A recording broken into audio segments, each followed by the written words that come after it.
to read out the sub judice waiver, which has been granted to us by Mr. Speaker. So, there are relevant legal proceedings relating to Horizon before the courts. In December 2022, Mr. Speaker exercised his discretion in respect of matters sub judice to allow references to these proceedings as they concern issues of national importance. That waiver is ongoing, and it applies only to speeches made by members on the floor of the House, but also to remarks by both members and witnesses at today's oral evidence session. Nevertheless, I urge members and witnesses to exercise caution in what they say and to avoid referring in detail to cases that remain before the courts. I also urge members and witnesses to bear in mind that Sir Wyn Williams' Post Office Horizon IT inquiry is ongoing. Mr. Cresswell, perhaps I could just start with you. Can you just give us a sense of what your role is in the redress schemes? Of course. Morning, everyone. So yes, I'm Carl Cresswell. I'm the Director within the Department for Business and Trade who is responsible for Post Office policy. Specifically, I am also the Senior Responsible Owner for the GLO Group Litigation Order Compensation Scheme, and I oversee the Post Office's delivery of the Horizon Shortfall Scheme and the compensation for those with overturned convictions. Okay, we're just going to go very quickly through what everybody's role is. Mr. Cheshire. I'm Mark Cheshire. I'm a partner at Addleshaw Goddard, and with a firm, I'm the leader of the team advising DBT in relation to the GLO compensation scheme. Thank you, Mr. Francis. Good morning, I'm Rob Francis from the law firm Dentons. We've been appointed to be the claims facilitators for the GLO scheme. Thank you. And Sir Ross. Yes, I'm Ross Cranston. I'm the independent reviewer, which essentially means I'm the long stop, as it were, the final arbiter. Perfect. Thank you so much, everybody. In GLO claims, I should say. Mr. Cresswell, can you just tell us who in the department is actually making the final decision about GLO claims? It depends upon the nature of the claim, but I head a steering group that oversees the claims in the round. In particular, I, with my finance and legal colleagues, look at advice from Addleshaw Goddard on the complex claims. I don't sign off myself those 75k upfront offer claims that we discussed at the previous committee when I gave evidence. So this is a draft offer letter. It's very long, it's pretty complicated, and it basically provides to claimants like a box. That's it. That's the summary of their claims. Who signs off the bottom line in these claims? So the actual number you mean at the bottom of the claim, that is me and my colleagues within the department on the basis of advice, and that is the initial offer that is then sent out by Addleshaw Goddard to the claimant's lawyers. And what do you do to satisfy yourself that those claims are fair? So ahead of the claim coming to me, the claimant's lawyers has obviously sought lots of advice if they need it from accountants, medical experts and so on. The Post Office has also provided a lot of background documents to ensure that the claimant's lawyer is in the best place to make as full a claim as possible. So before the claim comes to me, it has gone through that process and a process of Addleshaw Goddard discussing the claim with that lawyer to ensure that there aren't any gaps. So it comes to me when it is a full claim that has been assessed by our external lawyers. I then look at it with advice from my own internal DBT lawyers and finance team and take a view. How long does it take you to sign off one of these claims? Often in the day, often within a day. But how many hours do you have to spend on each claim, just checking it's all in good order? It depends upon the complexity, but the standard claim could take me about an hour based upon a conversation with my colleagues who give me full advice. It depends whether I need to sit down with them and discuss it, or whether it's so straightforward that I can just respond by return. There's a balance here, I think, between speed, which we all want to achieve, and scrutiny. And I also put a lot of weight on the advice that we get from Addleshaw Goddard rather than trying to second guess it with our own lawyers. Of the claims that have been put on your desk then to sign off and send to sub-postmasters, how many have you sent back because they just looked wrong? We have raised questions to Addleshaw Goddard on probably 5 or 6, I think, myself. I think my team, before they come to me, have probably raised more questions along the way. But you're the SRO, you just told us you're the SRO. That's right, yes, absolutely. Yeah. But I'm answering for myself rather than for my whole team. So you've only queried about 10% of the claims that have been signed off on the GLO scheme? I think that's accurate, and one of the reasons for that is that we have a process that includes appeals and an iterative process based upon the design of the scheme, which we put together having consulted with the JFSA and Freeths and other claimant lawyers. So the aim is to get prompt offers out to the claimants, and then we have the safeguards for claimants to challenge if they are unhappy with the offers that go out to them. So hand on heart, speaking personally, you can say that every single one of those that has been sent, in your opinion, is fair. I think that every one that has gone out is based That wasn't the upon... question. No, that wasn't the question. The question was, in your view, every one of these that you've signed off, have you felt that it was fair? Yes, based upon the legal principles that underpin the scheme. I think that individual postmasters have different expectations about what is fair for them. So it is unfair for me to project my own view about fairness onto an individual postmaster. It is also true that different postmasters have different expectations, as claimants to any compensation scheme would do, about what is a fair outcome for them. We have purposefully designed this in order to give the claimant an opportunity to raise concerns with their lawyers if they think that what has come to them it is an unfair offer. But you'll know that there is no standard tariff that helps anybody really understand the case law, for example, in calculating distress and inconvenience, for example. So how are you making these fairness decisions yourself? So when there's no standard tariff and the case law is all over the place. Well, quite a lot of the principles for the GLO scheme and indeed for the Horizon Shortfall scheme are underpinned by legal precedent and specific cases. But there's a wide variation, for example, in the amount of compensation that should be due for loss of reputation, for example. Yes, but it's classic within a compensation scheme to have a range of tariffs and principles. So how do you decide which end of the range is fair? So I rely very heavily upon the legal advice that we commission and pay for from Adelshaw Goddard. But you've only challenged 10%. Yes. I think the counter, if I were to come here and say I challenge 100% of them and I spend hours and hours on each claim, would be that the pace would be much slower than it is. And since I last came to the committee, we've seen a doubling in the number of offers that we have made and a significant increase in the number of claims that we've got in. So of that 478 people within the GLO scheme registered, we have received 106 full claims now. This is the latest data from my team and it's been published. And we've made 104 offers, of which 80 have been accepted. Let's go back over those numbers. Charlotte Nichols. Thank you, Chair. Mr Croswell, can you provide an update on how many claims have been submitted? Of course, yes. So we published data at the end of January, and at that point it was 58 full claims had been received, 52 offers had issued, 41 had been accepted, and 28 had been paid. That is what we set out in the memorandum that we sent to your committee prior to today. As of the end of last week, my team gave me the data last night, we have received 106 full claims, we have made 104 offers, and 80 of those have been accepted, and 78 of those have been paid. That changes day to day and is moving quite rapidly. In addition to the 106 full claims, Adelshaw Goddard have received 41 partial claims. So we've got 147 of that 478 are in the system. Say that again, please, Mr Croswell. The last part. Yeah. So I was mentioning that we've had 106 full claims that we have received. Yeah. In addition to that, there were 41 partial claims that have been submitted to Adelshaw Goddard. And the definition of a partial claim is where the lawyers look at it and think there are gaps in the evidence that prevent us being able to make a full and fair offer at this point. So what they will classically do is issue a request for information back to the lawyers representing the claimant to say, do you have this document? And if the answer is no, then they aim to apply the benefit of the doubt. Please continue. Thank you. Mr Croswell, how many people have taken up the upfront £75,000 offer? So over 70 have taken that up. The government predicted that around 1/3 of GLO claimants would take the upfront £75,000 offer based on take-up so far. Was that prediction accurate? To me, it still seems on the mark. We have had applications that number 95 for the 75k. So 95 out of the 478. I would expect over time more to take the 75, but perhaps not many more. If you ask me which side of it will it be, I would say it's probably going to be below 1/3, but not by much. So it has been a really significant intervention that has allowed us to get money out to claimants much more quickly than we would have done without it.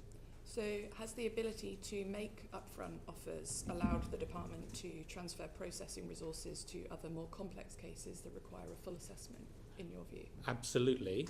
However, we are dependent upon the claims being submitted to us. And this is also true of the overturned convictions scheme that is being run by the Post Office, where people will say, you haven't completed all of the payments. And the answer is, unfortunately, unless the claim is submitted, you cannot make the payment. So within that number that I gave you of the 80 accepted, there are some that are complex claims, but there is a much bigger proportion of the claims remaining that will be complex. And so it's been greatly beneficial for my team, and I think for Adelshaw Goddard as well, to be able to free up that resource to deal with the complex claims that we have both now and incoming. And finally, on this section, the government has also said that claimants who previously accepted less than £75,000 will be topped up. Will this affect the speed of processing other claims, in your view? No, we've dealt with it already. It took hardly any time at all. We know all the people, we have all the details, the number's very clear. We've topped up 28 claims. That's 28 people who had previously accepted lower than 75. They have all been topped up now to that number of 75. It's all been dealt with. Thank you. So we still have a situation where we've got 147 claims and partial claims in the system. The number of victims potentially is 472. 78 are registered. Overall, 492 people are eligible, but only 478 are registered. So we've only got claims from 1/3 of the potential victims. Yes, but that's a significant increase, as I say, on the last month. And it's not that we don't know who these people are, where they are. They have previously already submitted claim overview forms. You'll that set out the understand, claims. though, that after everything we've been through, 2/3 of victims still haven't put in a claim. That's a concern. Yes, but they are in the process. So if you would like to analyse the process, as you were saying, you'd like to get to the bottom of what is happening, I think you need to look at the process overall and say what is happening at each stage. So how many disclosure requests have the Post Office dealt with? They've dealt with quite a large number, over 28,000 documents, 55% of the branches within the scheme. You also need to look at how many accountancy and medical reports have been requested. This was part of the process that the claimants' lawyers were keen on. I've personally signed off 326 accountancy expert requests, 300 medical expert requests. The government pays for that to help them strengthen the claim for the claimant. So at this stage, what's your expectation as to what percentage of the potential victims will submit a claim? Will submit a claim. I feel confident that a very large proportion will submit. What is a very large proportion? Well over 95%. Okay. The question is one of timing, of course. Yeah, but that's the goal, 95%, or rather that's the expectation. Well, my goal is 100%. Yeah. But that is why it was helpful to remove the August deadline through legislation in Parliament earlier in January because of Sir Win Williams' concern. And have you got a view about when we'll hit that 95%? My view, as per my Minister's aim, is that we should do that for August. But that is very dependent upon claims. Well, the Minister's claim is actually to pay them all out by August. I'm just interested in when you think all the claims will be in. Well, I would hope that we would have them in by early July. I don't know whether you would like to add anything to that. I think that would be right, early July, in order to give us the 40 days. Okay, thank you. Mr Higginbotham. Thank you, Chair. Mr Creswell, if I can stick with you. I think we're all keen to understand what the final cost of this is going to be and what's been budgeted and paid out so far. I think I'm right in saying that estimates are due this week.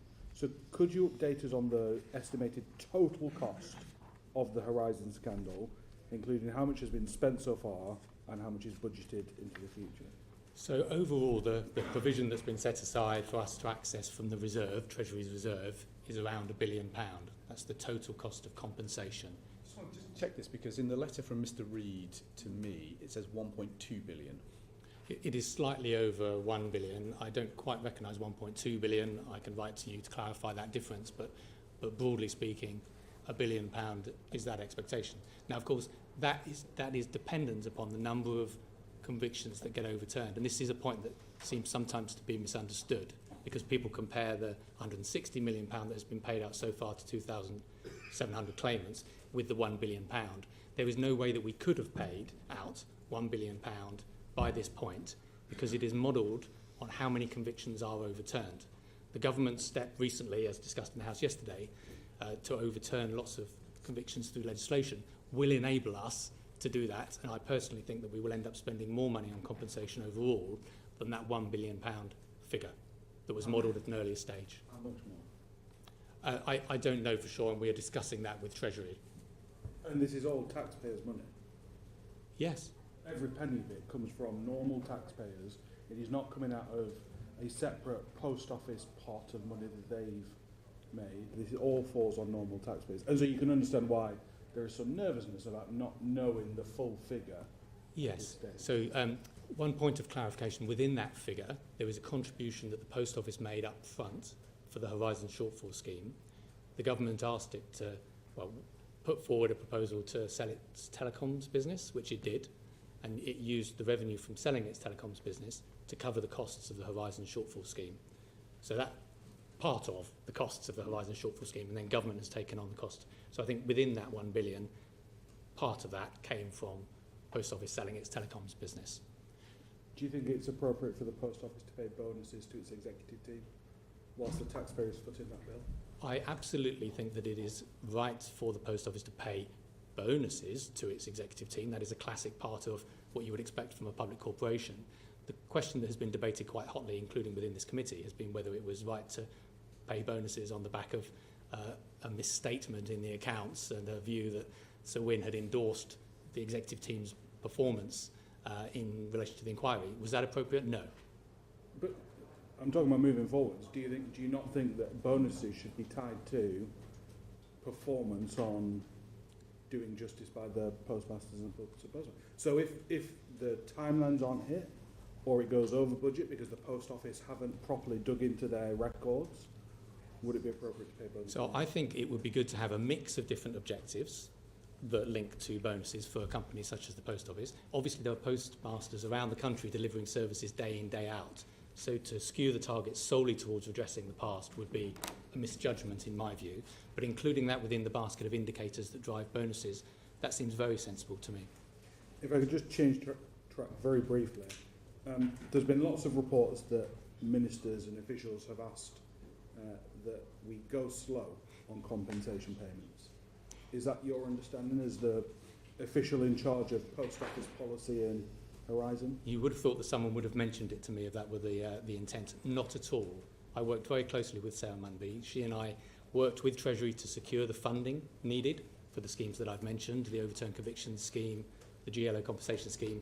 Every conversation I had with her, with ministers, with other senior civil servants in other parts of government have all been about how can we pay out this money more quickly. So no, that is completely incorrect, that assertion. So based on your conversation with ministers and other officials, is the approach stick with the current plan, current speed, go faster or go slower? It's definitely go faster, and Minister Hollingworth was clear about that yesterday. He also announced a couple of specific interventions that are targeted at speeding things up. So one was the idea of topping up overturned conviction payments to 450,000 for those people who choose to stay within the full assessment process. That is intended to target the incentive to encourage more OC claims to be put forward. And I know you'll be talking to Mr Hudgell later, who's got probably his own perspective on that, but I think that's a useful idea that's come out from Claimant lawyers and Sir Gary Hickinbottom. And the other one is the GLO, making a payment of 80% of the offer to the individual claimant. Again, that's an idea that's come from a postmaster who has been talking to my minister about his own experience within the GLO scheme and how we could improve it for them. And that is something that we're looking to do. And I think both of those will help on the incentives. But I think the phrase the minister used yesterday was every day we are looking at ways to speed up the compensation. And I'm not sitting here claiming that we are going as fast as we should be. We definitely need to speed things up. And I'm pleased that your committee is looking at it, and we will engage with your recommendations. And finally, if I can just, a very brief one. You're in charge of Horizon and Post Office policy. Were you aware of the letter that the Chief Executive, Nick Reed, sent to the Justice Secretary in advance? Did you put any pressure on the Chief Executive to send that letter? Not at all. Not at all. Were you aware of it in advance of it being sent? No, it appeared in my inbox and I read it. Okay, thank you. Briefly, Mr. Gillis. Thank you, Chair. Mr. Cresswell, you said to Mr. Higginbotham that you felt it appropriate that bonuses were paid to executives and gave reason.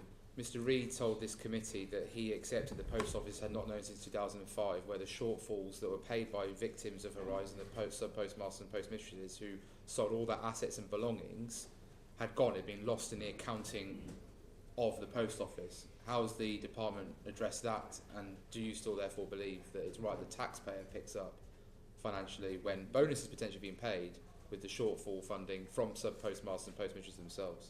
So I was answering a question about should bonuses be paid now and into the future. and I stand by what I said earlier, which is that I think you do need to incentivise executive teams in corporations, and the Post Office is a public corporation. I can't really comment about the past. I don't know whether what you've said is accurate about whether shortfall money was used or was not used in relation to payment of past bonuses, but the department has set up the independent inquiry run by Sir Wyn Williams, and we await his views on all of these issues, which I think will be quite material about what happened and who knew what when. Thank you, Chair. Thank you, Chair. I want to stick with Mr. Cresswell, if I may, and follow points that Ms. Higginbottom was asking about where the compensation and where it comes from. My understanding is that of the two schemes, the Horizon shortfall scheme would be paid from the Post Office's existing resources, but the group litigation order payments would come out of general taxation. Is that right? So that is correct on the GLO scheme. That is absolutely correct. Obviously, the GLO group reached an agreement in December 19, and that was funded solely by the Post Office. But that's separate and historic. The GLO at the moment is coming from general taxation, and it is coming from the Treasury. The Horizon shortfall scheme, as I was mentioning earlier, first of all, the contributions towards that came from within the Post Office through the sale of its telecoms business and so on, but only up to a point. And then I think beyond a certain figure, then it fell to the government and Treasury to cover the remainder of those compensation costs, and that's what we're still paying now. Can I also mention one other thing while I'm just for completeness? We are also paying some of the administrative and legal costs to support the Post Office's work on these schemes to the tune of 150 million in this financial year and next. All right. We've already heard the total budget is something in the order of $1 billion to 1.2 billion. I think many of our constituents would be astonished to find that they, as taxpayers, are having to contribute this money because of the bad decisions of the management running the Post Office, maybe the inefficiency in their dealing with things, or in many cases perhaps even their wrongdoing in character. Do you think the public understand the implications for them of this bad management of the Post Office? So I think two things about that. I think the ITV drama and documentary were both excellent, and the documentary gets talked about less than the drama, but the documentary is truly excellent. I think the public mood is very much behind the Postmasters, rightly. But I think that the question about who contributes towards the costs overall, taxpayer or someone else, is still very much a live one. And you discussed this with Paul Patterson from Fujitsu at the hearing that I attended last month. And I think the idea of Fujitsu contributing towards the costs, rather than it solely falling onto the taxpayer, is a very sensible one, and they seem open to that. All right, and how are discussions with Fujitsu going in terms of getting them to contribute because of the errors and failures that they created? So I think the principle has been established through your discussions with Fujitsu. We are in contact with Fujitsu, but we are not currently negotiating with them to settle a figure. We are in contact with them, but we are engaging with the Horizon IT inquiry and discussing with the company, who have said that they will look to reach an agreement, but have not done so now. I see you're looking at me in a slightly quizzical fashion. Why have you not started talking money with Fujitsu? Well, we are talking to them about the principle, but we have not sought to try to agree. The principle's agreed. What about the pound notes? So I think there's a question about when would be the best point to agree a sum. If we were to agree a sum of money now, and then the Horizon IT inquiry were to find something material that could affect that negotiation, I think it would be wrong of us, on behalf of the taxpayer, to reach a preemptive agreement when the situation might change because of the inquiry. Do you see what I mean? I do. Yeah, there's a fear that Fujitsu might decide to leave the UK, for example, in order to avoid any obligation that they might have created for themselves. Well, that does not seem in tune with the conversations that we and Cabinet Office and others have had with Fujitsu. And I think the Fujitsu HQ comments from there have been very clear that they regard this as an issue to address. As you understand it? That, as I understand it, absolutely. Okay, can I also ask you, when Mr. Reid gave evidence to this committee, he told us that the Post Office, in the absence of the Horizon scandal, was already a difficult business to manage in the face of people moving their banking online and other activities online, putting pressure on the Post Office itself. How do you think the Post Office recovers from this? Well, there are two parts, I suppose, to that. Do I agree that it was a difficult business to run? Yes, I used to be responsible for the retail sector for 4 years. I think, like many other retailers, the Post Office has had a difficult time on the high street, and consumer behaviours are changing. I think that is true, and that's why Mr. Reid was appointed to the role, because of his retail experience, to help grip some of those problems. So I think that's I think it is accurate to say that there are challenges, but not insurmountable challenges or different from other retailers across the UK. That I think is the case. Right. I think as for how the company recovers, the best way in my mind is to deal with the legacy of the past as quickly as possible.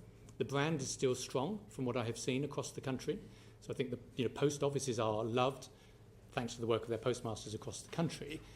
So I think they need to deal with the past. And then there are questions about the future, which is actually what Sarah Munby, the Permanent Secretary for Bays, was raising with Henry Staunton when she had that famous conversation. Okay. And does the management time expended on Horizon and the amount of cost that's going into it from the Post Office's own resources help or hinder the Post Office from getting on with running an efficient Post Office business across the country? Well, I think the opposite, the counterfactual of if you were to take all of this off the Post Office and absolve them of any responsibility of cleaning up the mess that they caused would not be fair.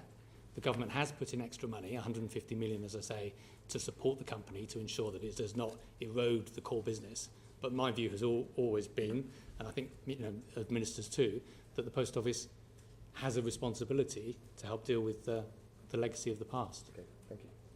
Can we just get the numbers then, Mr. Creswell? So, what is the in the current financial year?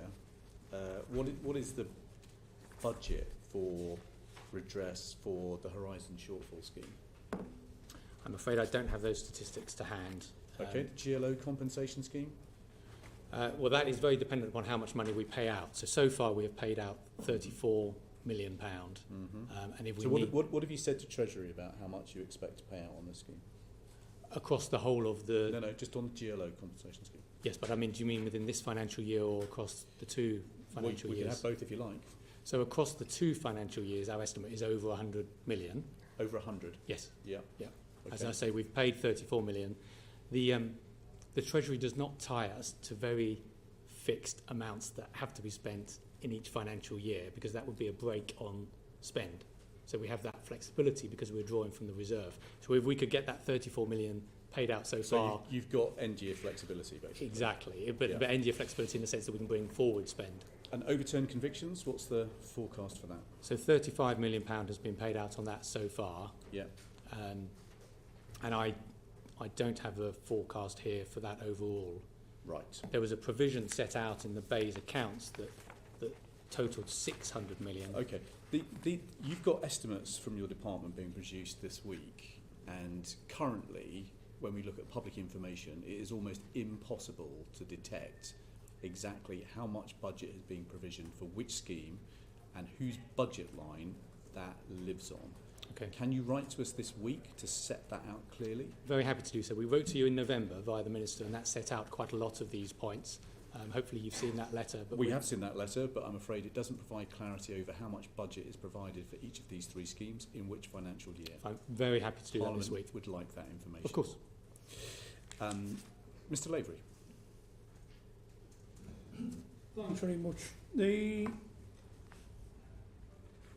scheme is a 40-day period, 40-day target for, and I think it's already been suggested that 70% have met the target, but obviously 30% haven't met the target. Can you say tell the committee why that's the case and what you're doing to actually try and achieve 100% of the cases within that 40-day period? Of course, it's a very good question, and when I last came to the committee I said that it was a stretching target, which indeed it proved to be for the end of January, which, as you say, showed an outturn of 70% against that 90% target.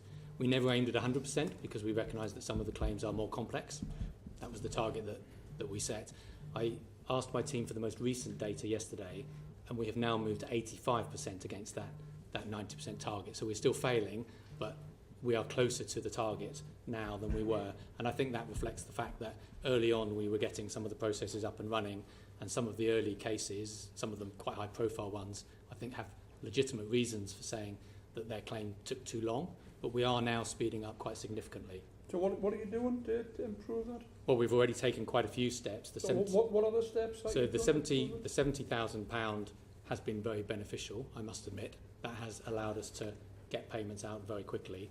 We have also been working with Addleshaw Goddard on some of our processes to ensure that when claims come in and there are questions, the partial claims that I mentioned earlier, the RFIs, the requests for information, go back to the claimant's lawyers as quickly as possible, because as I was describing earlier, there needs to be throughput throughout the system, and we need the full claim before we can then properly process it. Now, you mentioned the complexity of it. There's complex cases. That's basically the reason why you perhaps aren't meeting higher targets. Can you give the committee a bit of a flavour of what a complex case actually is? Of course. And I often get asked, well, why don't you just pay one sum for everyone within a scheme? But the answer to that is that all of the compensation schemes that I know have that range of different experiences that we are trying to compensate for. So looking across the cohort of postmasters, there are some who were in prison for 14, 15 months. There were others who had a shortfall that they then managed to pay back and continued to work. There were some who moved on to another job and ended up earning more than they did in a post office, and there were others who never worked again. So that's an example of the range of different experience, and that is why we see a range of complexity across the different circumstances. I don't know, would it be helpful if I bring in Mark to perhaps give some examples around that complexity without obviously naming any names? Yes, I mean, I can't go into detail on individual cases, but it's exactly that there are very different experiences, very different issues are raised. Some of these postmasters were close to retirement, others were much younger, and we're looking at issues of can they work going forward through to retirement. Some of those claimants, that's going to be sort of 20-30 years potentially of working life that they've still got. Considering, can they, and some of these have medical expert reports to support the fact that they can't necessarily do a stressful job like the post office was for them, but can physically work full time and could do another job that will mean that taxpayers aren't funding their effectively their earnings through till retirement, but there are others where they just cannot work anymore, and we need to calculate a payment that will see them through to retirement. So it's those sorts of issues. I think I would add that these claims are complex.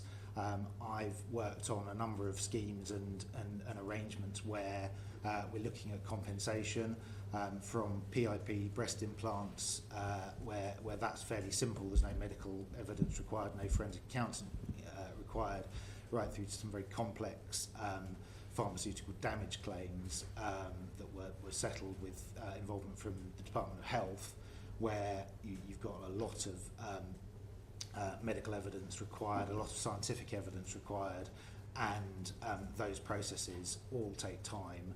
They start off slowly. They typically last at least 2 years for say the breast implants cases, and some last a lot longer, up to 4 or 5 years. And I think this is definitely a scheme where we are moving at pace now. We are trying to find ways to move faster, but we're at the effectively we've been at the beginning stage and getting through a lot of issues that we are resolving now and have resolved, which then stand us in good stead to accelerate through to the end of the process.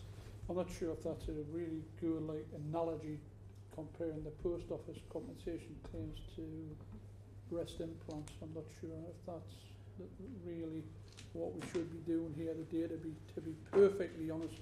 It's not really about complexity, is it? It's about the claims that are outstanding, the 30% are the ones that are haven't accepted. It's because of people who would be impacted the most from the whole saga. People who have got mental health problems, people who will not get employment in the future, people who cannot manage employment. So it's not about complexity, because as you've mentioned, Mr. Cheshire, you're used to dealing with cases of that nature, like future loss of earnings, pain and suffering, that sort of stuff. You're used to that. So it's not about it being complex. It's actually basically like run-of-the-mill legal issues. So I'm not sure why Indeed, it's been suggested that these are really complex cases. The fact of the matter is they're not complex, they're just people who are being impacted worse by what's happened to them. Mr. Bates suggested that if there was a fine, for example, imposed of £1,000 for each day over the 40-day period, that might speed things up. What would your view be of that? Mr. Cheshire. I think, as Mr. Cresswell has explained, the main issue is, and we're all working together collaboratively with the claimant's lawyers as well, the speed of the overall scheme is governed by how fast the claimants can put their claims in, and that's what we're trying to work through to make sure that end-to-end process is as fast as possible. I'm not sure that there's any added incentive on us or on DBT if there was a fine or some sort of penalty levied on anyone in that process if the target wasn't met. I go back to what Mr. Cresswell said, that it was a stretching target. We're trying to meet it. We have accelerated, and I think we should be judged at the end of the process as to whether we have achieved that target of 40 days. Well, to be fair, we're making those judgments now. Can you just tell us how many people you've got working on it, please? We've got, at the moment, a team of 15. 15? 15, yes. 8 qualified lawyers and 7 staff supporting that. Okay, thank you. Sorry, Mr. Laver, I interrupted. Thanks. Can I have slide 2, please? This is the GLO process map. And we've said that there are 478 people who potentially could apply. You've said that you've got 147 claims or partial claims in. Part of the problem that we have been told is that the post office disclosure at step 1 is too slow. Can you tell us how many of the 478 individuals covered by the scheme, how many disclosure reports have now been issued? So 55% have been covered with disclosure reports so far. 55%? Yeah, and that covers. Why on earth is it only 55%? Well, the amount of disclosure material coming from the post office is coming in more quickly than the number of claims that are coming to us, or than some of the other steps such as medical advice and forensic accountancy reports. So far, the feedback we've had from claimants' lawyers has been that the start of the process with the post office was not quick enough. The disclosure process. Well, it still isn't quick enough. Well, the data I believe is coming through. You may want to discuss this obviously with the post office later on. We will. From our point of view, we feel that the post office has sped up and is on plan. Well, it must have been going pretty slowly before. Well, they certainly have a lot still to do. When is it going to get from 55% to, for example, 100%? Is that April, June time, do you know? Yeah. Right, so you're going to get 100%. You're inviting us to believe that you're going to get 100% of the disclosure reports issued by April/June. You've got 8 qualified lawyers working on this, and we're going to get all the claims settled by the middle of August. So I think it's important to be clear who's doing what within the process, which is why I think hopefully this process map gives that sense. All of that work, analysing the disclosure, does not fall to Addershaw Goddard. They process the claims when they have been submitted. The purpose of the disclosure is to allow people such as Freeds... But as you know, sorry to interrupt Mr Cresswell, but I mean, as you know, once the disclosure report is issued to a former sub-postmaster or sub-postmaster, they have then got to rally a whole load of further information together and put that evidence to you when they submit that claim in step 3. If you haven't even issued them the disclosure reports, there's no way that you're going to get all of these claims in by April, May, June. Well, I've quoted to you the statistics that show the progress that we've made so far. I feel confident that the post office is on track to deliver the... Let me put the question a different way then. Are you now satisfied with the speed with which the Post Office is issuing the disclosure reports at step 1. So I would like every step of this whole process to go more quickly. The question was, are you satisfied with the speed? Yes, I am overall, because this is a chain So of you different think events. step 1 is going fine now? You're happy with it? I personally am, but I'll be interested to hear other people's evidence today. Okay. Mr MacDonald. Thanks, Chair. I'd like to come back to that schedule in a moment, but just arising from some of the previous questions, could I just return your attention, Mr Cresswell, to Fujitsu? We didn't get anything from you in terms of... They came here with mea culpa and lots of expressions of sorrow and commitments. What are you doing to actually nail them down? You won't talk about money. What about the principles? We would have expected, I've got to tell you, further progress to be made on that discussion, even if it's around ballpark percentages in terms of the ultimate bill to the taxpayer. So where are you with that discussion? Because it's an important matter. Well, as I was saying earlier, I think the principle of the moral obligation has been stated. We are in contact with Fujitsu, but I'm afraid we have not, at this point, achieved what you have said that you think that we should do. Well, I think you've got to further better particularise that from this moment onwards. You've got to get something from them that is meaningful, because at the moment, an apology is very nice to hear, but ultimately, in terms of the payout to the taxpayer, it's meaningless. So please, could you, from this committee, could you please go away and get some hard edges on that? And just on the similar matter, returning to the issue of the bonuses, you talked about bonuses being a proper way to pay matter. These postmasters were prosecuted, I believe, under the Theft Act. Either, I don't know whether it was for obtaining money by way of a false instrument, what it may well have been, obtaining a pecuniary advantage. Within the Post Office's own accounts and the executive, the way they conducted themselves, they did exactly the same. The thing is, the difference between the postmasters and the board is that the postmasters were not guilty, yet the executive board members were. So what are you doing in your position to seek legal advice as to why those people have not faced prosecution thus far? So I am not here to be an apologist for the past. I am dependent very much upon the Horizon IT inquiry that's been led by Sir Wyn Williams to look at those issues. He is best placed. He has powers to compel people to give evidence and documents and then produce an assessment about what went wrong and what should be done on the back of his recommendations.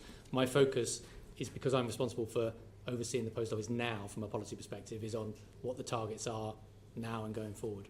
Okay, well, so we wait for Sir Wyn Williams. That's the answer. What about this business? How long should a claimant expect to wait between first offer and the conclusion of the first facilitation phase? The steps 4 and 5. How long should they expect to wait? So we have set 40 working days, obviously, between step 1 and the assessment and the offer. So once we get the full claim in up to the stage 4, we have not yet taken any claims through the Dentons and then panel and then Sir Ross process. I don't know, Rob, whether you would like to come in and give... Well, on that, before, and please come in, but what should the timescale be on that? And the conclusion of the independent panel, what should the timescale be there? So is it okay if I bring in Mr Francis? Please do, yeah. So it will depend on the claim.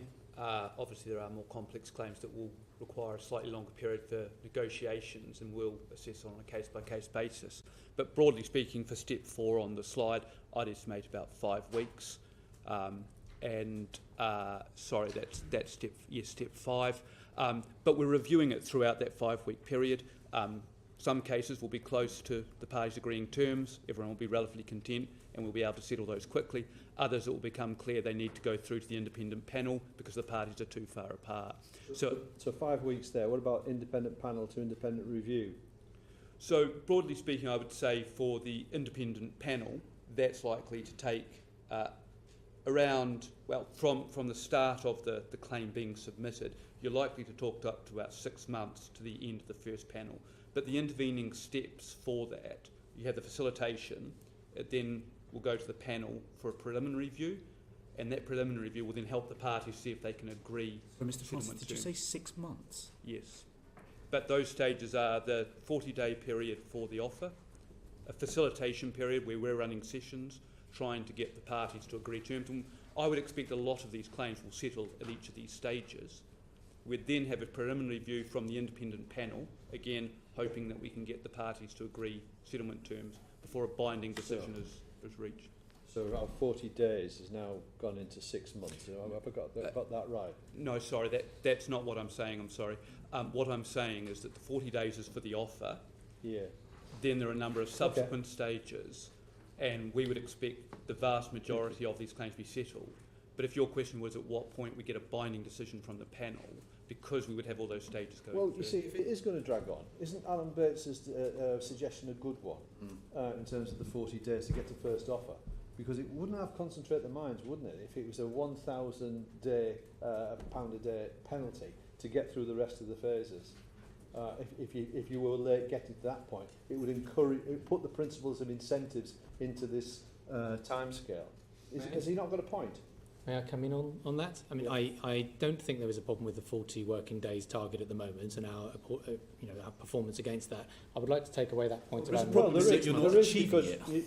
Only 70% are being made up in an offer. No, that's not what I said. It was 85% against the 90% target. Okay. Oh, so we're failing. Would this work? Would that be a sensible thing to do, to introduce that incentive on opposite the 40-day first offer? Well, I'm not sure about the penalty, but you could certainly escalate cases if you reach a timeline. I mean, that's in the law. We often have deadlines, limitation periods, and so on. So it could jump up to the next stage. I mean, the difficulty with that is that the case may not be properly considered.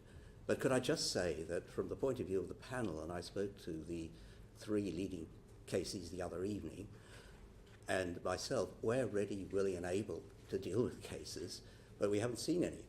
And, we'll turn them around quickly once they get to us, if they get to us. But it may be that a lot won't get that far. And, one would hope that they don't, because reasonable offers would be made. And I think that's absolutely crucial in terms of time. Reasonable offers have to be made. And it goes back to the chairman's point, they have to be full and fair. And this sort of is, if I could emphasise this principle, Mr. MacDonald, that the full and fair is crucial because it's an overarching criterion. It's not just legalistic analysis, this. You have to provide a full and fair offer. I get the point, but I was a claimant lawyer for 30 years, and I think Mr. Cheshire's been looking after defendants for that period. So I'm familiar with the principles of schedules and counter schedules exchanging. Wouldn't that get landing on your desk be a damn sight quicker to get to that situation where the parties have produced that sort of exchange with each other, and you could come to a view? Would that not be a more sensible way to get it onto your desk as the independent reviewer? Yeah, possibly. I mean, another approach might be a fast-track approach, where you don't have the sort of complex analysis that's currently being undertaken. You might have a fast track, and I think Mr. Hartley from Priest is going to talk to you about this, where instead of getting an expert medical report, you simply rely on the medical records and the GP's letter, say, or you don't have a full forensic accounting, you have something else. I mean, he's got a possibility of putting cases into different categories in terms of monetary compensation. So, there are ways that you can think of. We can argue about it. With a caution on fast tracking and medical records being the determinant of what the damage actually is. That's a real worry for me. But on this issue, just finally from me, Chair, on this whole business about full and fair settlement, if we've got these figures, are we not in danger of settling claims at an undervalue where the damage to that person's career, their lives, their family, the loss of home, I mean, certainly on a £600,000 payment out, that would be sufficient possibly to buy the house back that they lost in the first instance. Where in this system is the evidence about exemplary and aggravated damages for the most heinous crimes committed under the auspices of the state through the post office that this country's ever known? Why is that not writ large in this scheme to make sure that we deter people from ever going there ever again by mistreating people in this way, and that they are punished because this was born of malice? People deliberately set out to cause this.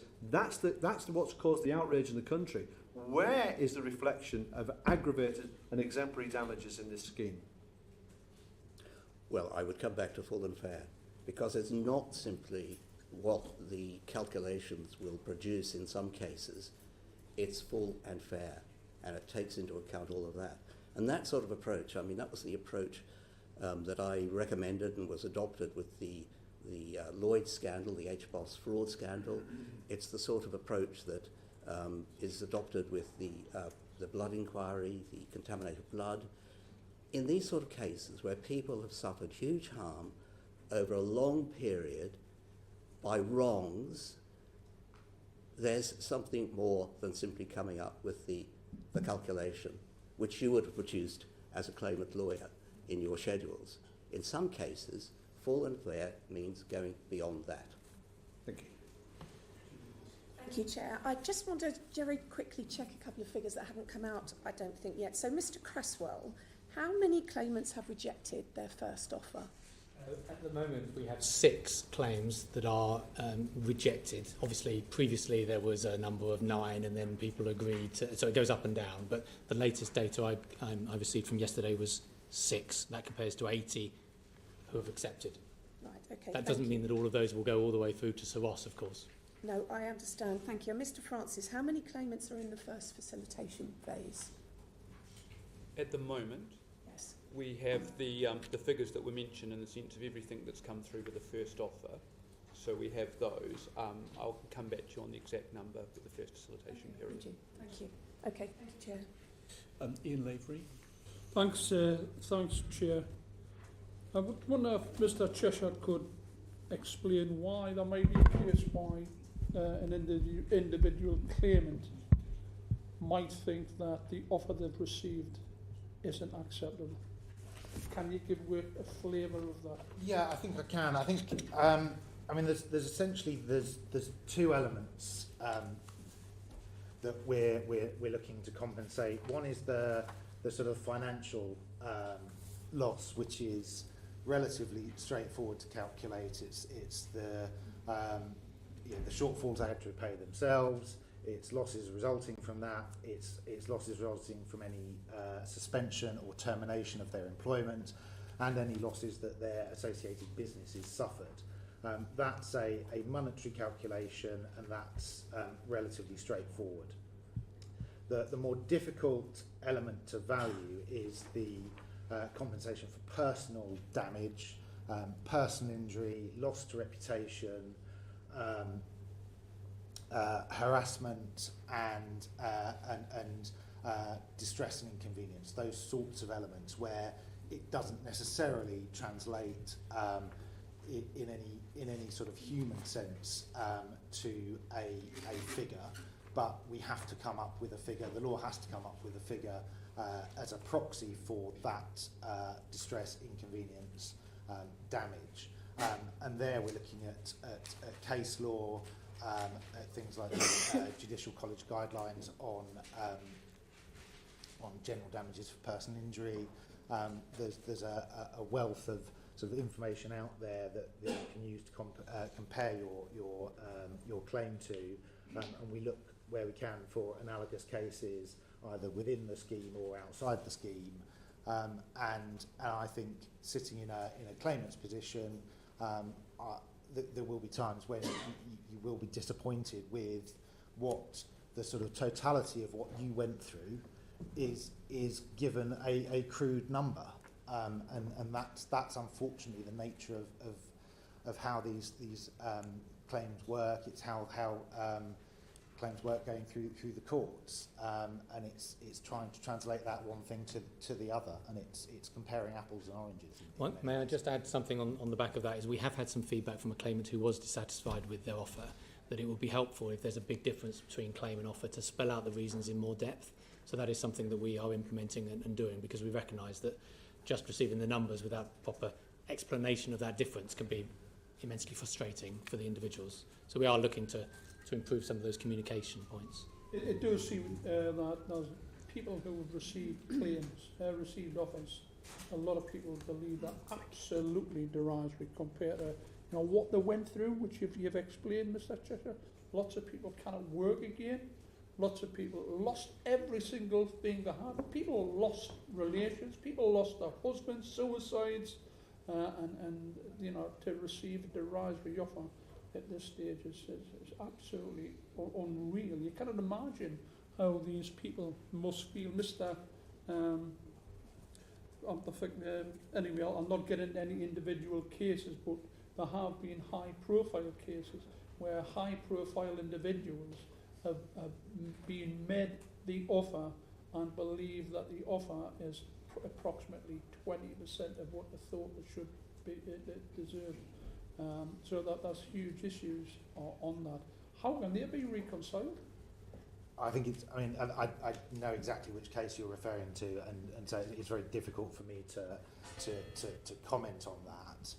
What I will say is that is the sort of the classic case that should go through the process and of facilitation, and ultimately it may well fall to I mean, what would you say to somebody who you offer 20% of a huge claim to, when they just says, hey, you can go and stuff it, basically.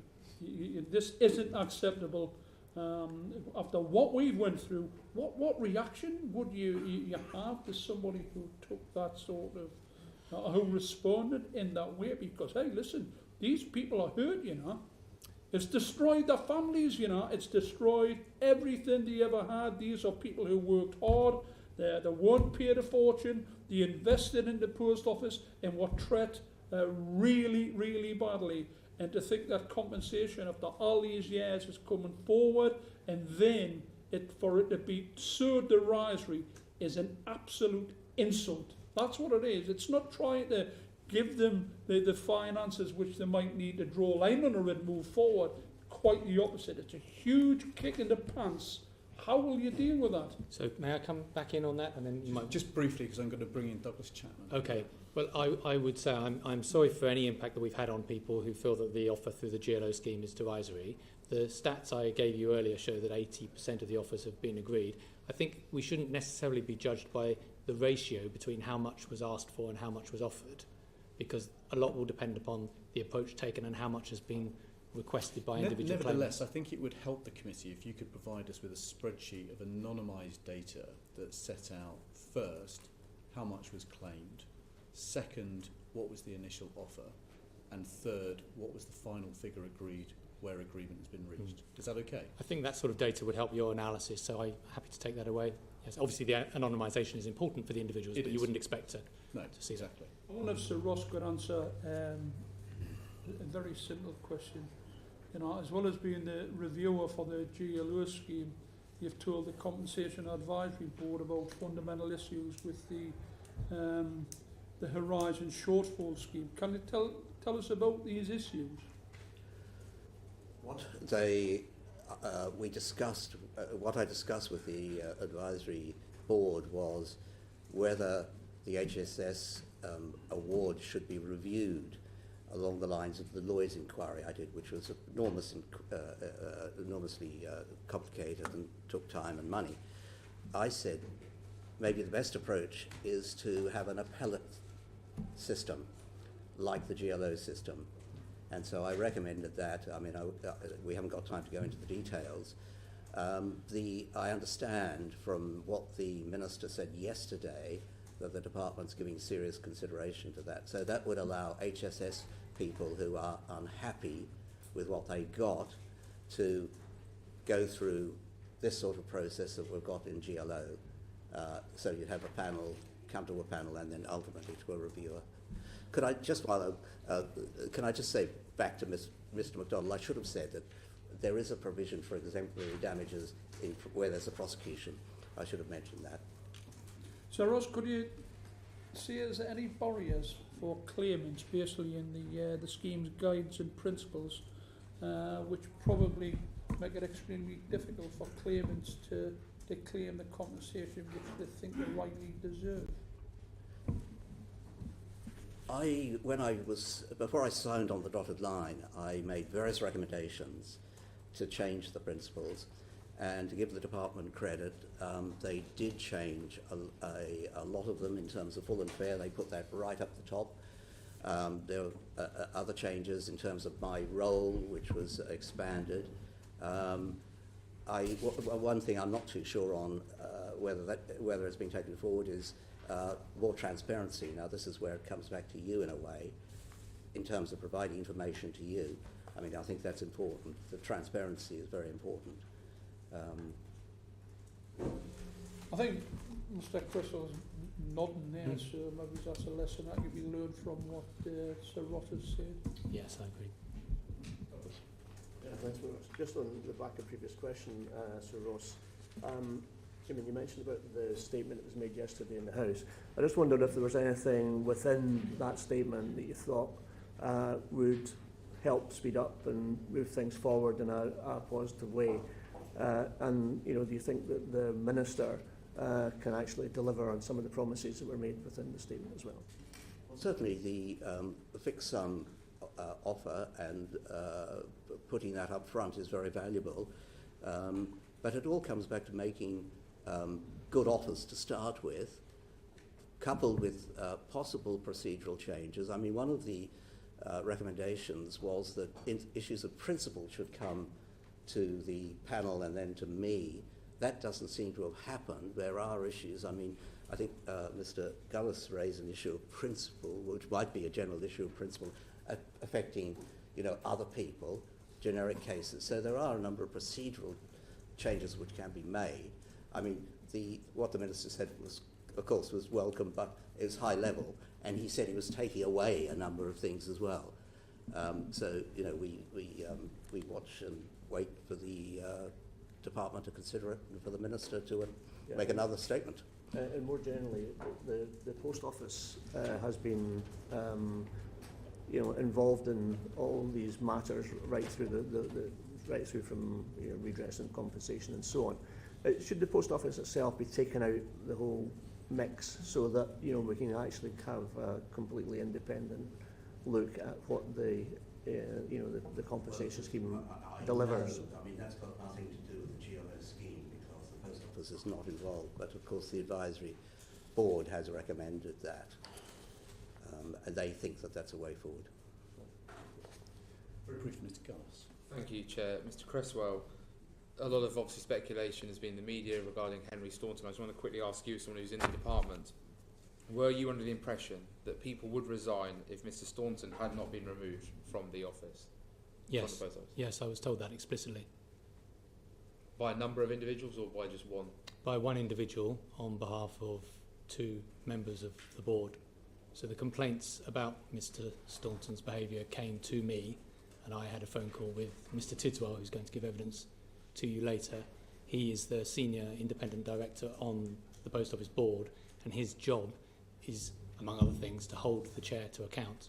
So it was he who contacted me, and indeed he did say, as you have suggested, that the level of anxiety about Mr. Staunton's behaviour was such that we might see resignations from the board. Thank you. Thank you. May I just follow up with Mr. Cresswell? Have you worked with a lot of chairmen of arm's length bodies during your career? I have, yes. My background includes helping set up the Competition and Markets Authority, the Institute for Apprenticeships and Technical Education, sponsoring ACAS, Citizens Advice, and other bodies. So my background is quite full of that sort of arrangement, yeah. So given your experience, how would you describe Mr. Staunton's performance as chairman? So I have never heard of anything like the allegations that were made to me by Ben Tiswell when he phoned me, and I have never seen anything like the behaviour since that article was published in the Sunday Times by someone who has taken what has happened and has talked about it in the way in which he has. So what signs did you see in your experience that you were not comfortable with, or were there signs that you felt that he wasn't up to the job? So I was first aware of the investigation into the whistleblowing allegations in November last year. I hadn't been aware that he was being investigated until then. I know that he has said that there was no investigation, but there is, and it's still ongoing. Prior to that, concerns had been raised with me by the UKGI shareholder executive about some aspects of the chair's performance in terms of his grip on his brief and his whether he was alert in meetings and so on. So I was aware of those broader concerns, but I regarded them as less serious than the allegations that then came to me in early January. And as I say, there were two key allegations from my point of view that were influential in the Secretary of State's decision for the dismissal. One was around the chair allegedly trying to stop a whistleblowing investigation into his conduct, which, given the history of the Post Office and the Horizon scandal, struck me as particularly serious. The second was around the chair trying to stop a public appointments process to recruit the new senior independent director, because unfortunately Mr. Tidswell is coming to the end of his term and is moving on. And that role is there, as I said earlier, to hold the chair to account. So again, it struck me that trying to bypass the public appointments process that the Minister wanted to strengthen the board was a step that seemed inappropriate to me, to stop that without consulting the government as shareholder. Thank you very much. Thank you, Chair. In the light of what Mr. Cresswell you just told us, what do you think that says about the recruitment and appointment of Mr. Staunton in the first place? Well, as I was saying, I didn't have initial concerns about Mr. Staunton when he joined the board. I think he has a lot of background in the retail sector. That put him in the place in the first place, in the position in the first place. Well, I think it's hard for me to judge. I think if any people who have been close to the Horizon scandal over a number of years will have encountered concerns about whether people like the government, people like UKGI act when concerns are raised with them. And this is rightly a matter for the Post Office Horizon inquiry. I've been struck by the number of commentators who have queried why the government took this action in relation to the chair. To my mind, this is evidence of the government actually taking a stronger perspective when it hears about things that aren't working. I was more bothered about if in any business, if somebody hasn't performed in the way that was hoped, there are questions about the recruitment process. So my question to you was, what does it say about the recruitment process? I think it's hard for me to draw many conclusions. I think you would experience in any matter of employment, and this isn't strictly speaking employment, it's an appointment process. If things don't seem to be working, you should correct course. And that is what has happened. Thank you. There are chairs at the front, Minister, if you'd like a ringside seat. That draws this first panel to a conclusion. Thank you very much to all of our witnesses. Mr. Creswell, you've told us that you are personally signing off the claims that are made under the scheme. Some of those claims can be signed off in an hour or less. You've told us that you still think that the process needs to be sped up. It's not going fast enough. You haven't been able to tell us the budgets of the different schemes, but you're going to write to us with that information. I'm sorry that you've not been able to table that in front of us. You've been able to tell us that you're still failing against the timescales that you've set. We've only got 8 lawyers actually working on processing the claims, and 55% of the disclosure reports have been issued and 45% haven't. That implies that there are still 215 disclosure reports that are required to be issued, and Mr. Francis has just told us that it could take up to 6 months to process these claims. You're not going to hit the deadline of mid-August for getting all of these claims settled, are you?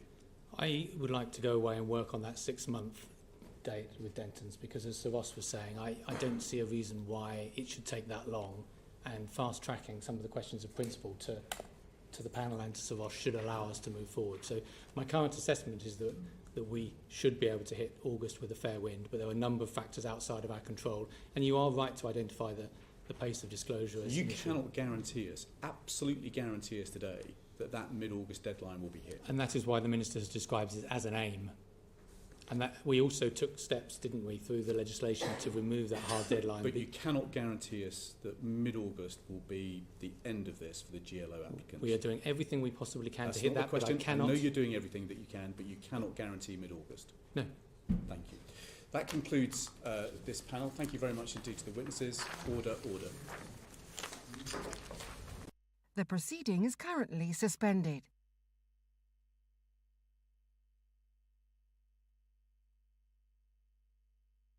The proceeding is currently suspended.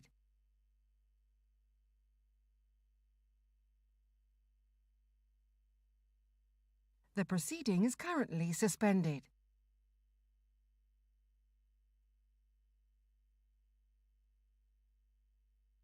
The proceeding is currently suspended.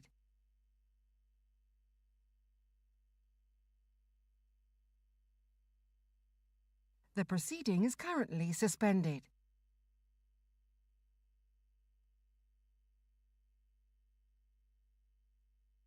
The proceeding is currently suspended.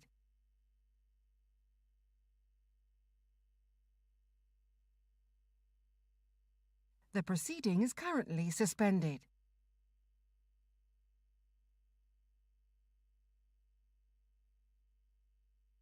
The proceeding is currently suspended.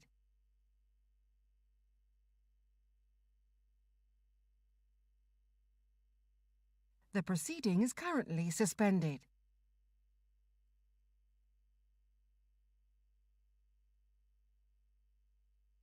The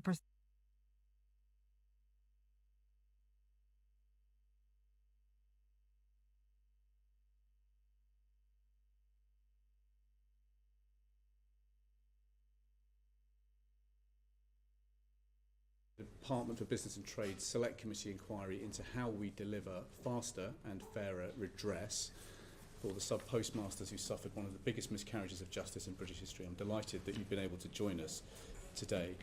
Mr. Bates, perhaps I could come to you first. Could you tell us, since you've given evidence to this committee before, is the redress getting faster and fairer? Well, speaking personally of my claim, I can say no. It isn't. No? No. After everything you've been through? Yeah, nothing. It's still, as far as I know, it's still sat there. We've refused it, and that's it. That's where the process is, in my case. Mr. Downey? Yeah, the exact same. My claim started 16 months ago. I got an offer after 8 months. Nowhere near. 8 months? 8 months, yeah. It took 8 months to get 8 months. an offer? Nowhere near what it should have been. My issue now is trying to get the post office to understand that taking £36,000 from me did have an impact on my business and did cause my bankruptcy, which they didn't. Tim? My claim hasn't been submitted yet because I have an overturned conviction that was quashed in 2021. It's taken me the last 3 years working with Hudros to build my claim because the amount of detail and information that the post office insists that we put into it. Based on what you've heard this morning, Mr. Bates, are you any more comfortable or reassured that the government has now got a grip of this process for providing redress? No, I'm afraid not. It's very disappointing, and this has been going for years, as you well know, and I can't see any end to it. Mr. Gullis. Thank you, Chair. Mr. Bates, obviously the government set in November 2023 the 90% of offers within 40 working days. I'm led to believe that yours came in on the 31st of January, which is actually 111 days after your claim was originally submitted. Obviously, as you say, you've since rejected. In the House yesterday, there was a lot of talk around this £75,000 upfront offer. Obviously, the Minister was making it clear that the idea is that for those who have got lesser claims, that's just quickens and speeds up the process. But there was a mood in the House, particularly as well from the right honourable member for Whittam, who said that she felt, and others across the House, that £75,000 was derisory, does not take into account the loss of a livelihood as well as the loss of earnings, and obviously the wider impact on mental health, physical health and family well-being. Out of interest, do you know how many of the GLO group have actually taken up that upfront offer to date of £75,000? I don't. That might be better put to the solicitors here. And can you take us through the process, or for everyone on the panel as well, we'll start with you, Mr. Bates, first, about where you think the main obstacles and bottlenecks are based on now your experience?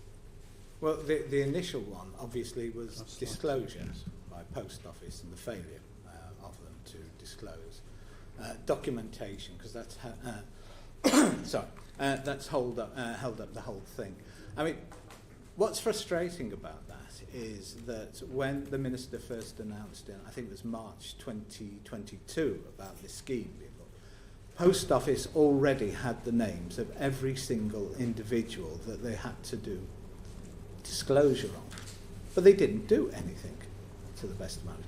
So we could have been a year ahead before they really got to grips with disclosure in it. And despite the numerous early meetings we had with, it was Bayes or the department in those days, and with Freeth to try and put the scheme together, I mean, both ourselves and Freeth, who were present at those meetings, both emphasised the problems that we'd had over the years with disclosure throughout all the court cases. I mean, warning after warning was given, but unfortunately, I have the impression that the department felt it would be different in this case, and they'd be able to control Post Office during disclosure. But that's one of the big hold-ups right at the outset. Now, I know we're past that nowadays. Well, we're not. Well, we are we're in not some ways, but completely yeah, past it. exactly. Yeah, exactly. So you're only halfway through, and and my understanding is a lot of this disclosure is pretty rubbish that's coming through as well. But I mean, you need to ask the lawyers involved in that as well. So the merits of it after all that time is I just don't know. Mr. Downey, obviously you said 8 months until you got a decision. What were the obstacles and bottlenecks in your opinion? I'm in the Horizon Shortfall Scheme, so we didn't have any legal assistance. I just had to do the application myself. They asked the right questions to me, and I gave quite detailed responses, which I think they chose to ignore, and they picked certain phrases out. An example, it's fairly obvious why my bankruptcy happened. They told me that I chose to pay off a £100,000 mortgage rather than pay my £20,000 debts.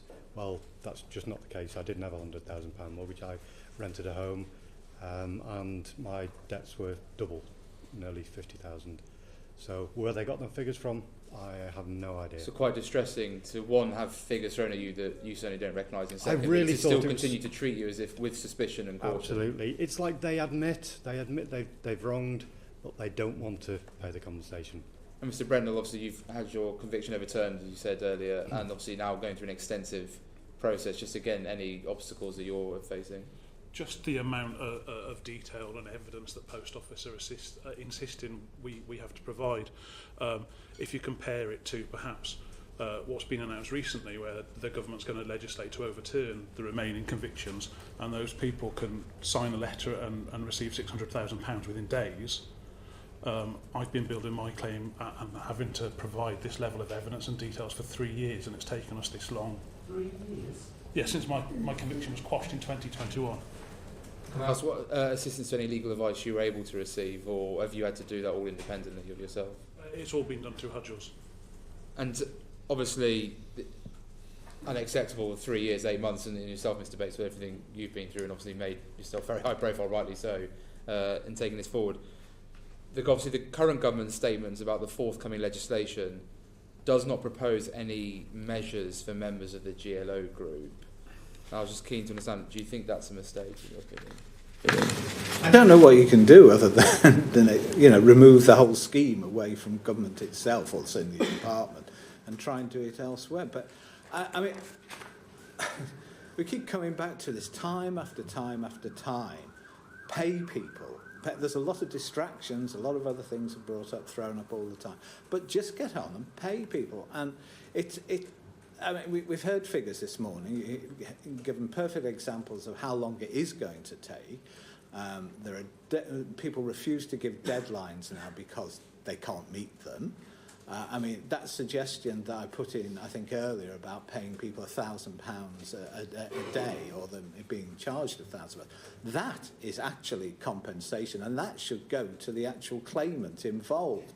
I mean, everyone keeps referring to the scheme, understandably, as a compensation scheme, but it's not. It's financial redress. This is money these people are actually owed, and they've been owed it for years. Compensation sounds it's like something that benefit at the whim of government and all the rest of it.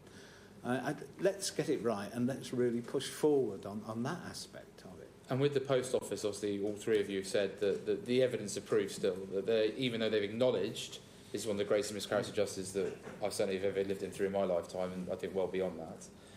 And having admitted, therefore, they need to stump up and do better, but yet still they're putting obstacles in the way, treating with caution and suspicion, ultimately willing to say the right things to the media, but behind the closed doors when it comes to doing the paperwork, the experience is very different. Is that fair, Mr. Bates? Yeah, take them out of the system. Send someone in to do the job for them. Get rid of Post Office out of any of these schemes. That's the best thing you could do. Mr. Downey? I can second that, absolutely. And Mr. Brendel? Yeah. Thank you, Chair. Charlotte Nicholas. Thank you, Chair. Tony, you referenced earlier around the particulars of your experience. I was wondering if you could describe for the committee the impact the Horizon system has had on you and your family and the process that you've had to go through to claim compensation. Yeah, so we started our business in 2001, shortfalls from day one. I was suspended but allowed to have my job back if we went to the bank and got £3,000 to pay into the system. And then I had the threat of if I had any more shortfalls, it was my fault and my business would be closed. So then I kept them hidden from the post office and from everybody else until we ran out of money. We used our credit cards, forced to sell the business, declared bankrupt. I had a nervous breakdown. We left the village, ran away without saying goodbye to our friends, put our daughter in school in another country, never been back to the UK for 15 years, apart from these last few weeks. And I'm really sorry to hear about your experience.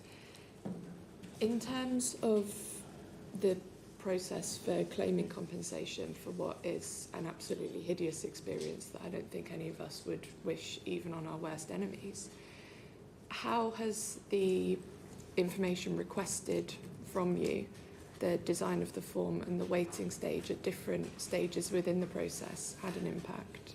The initial application is difficult to do on your own.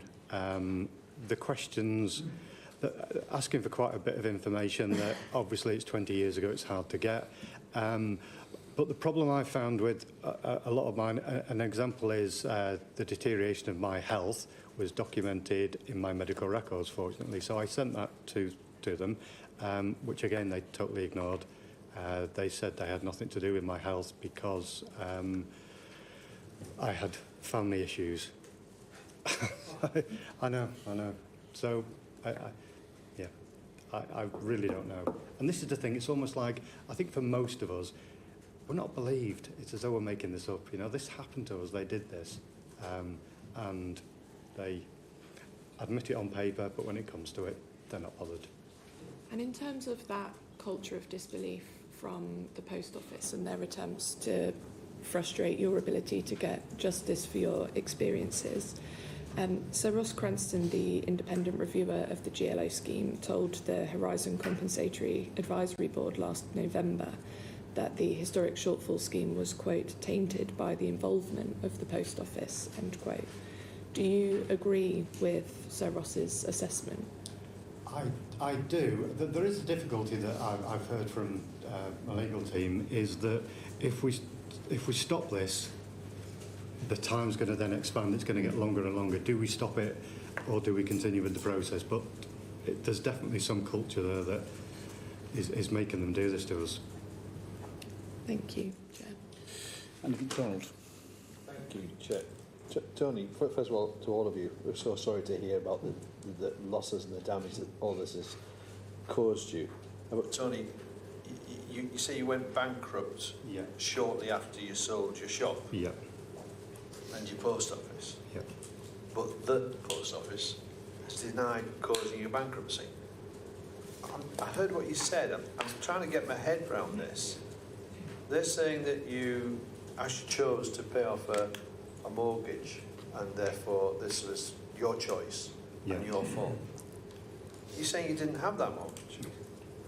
We had a business loan of £60,000, which was paid off normally by our solicitors, but they said I chose to pay a personal mortgage of £100,000.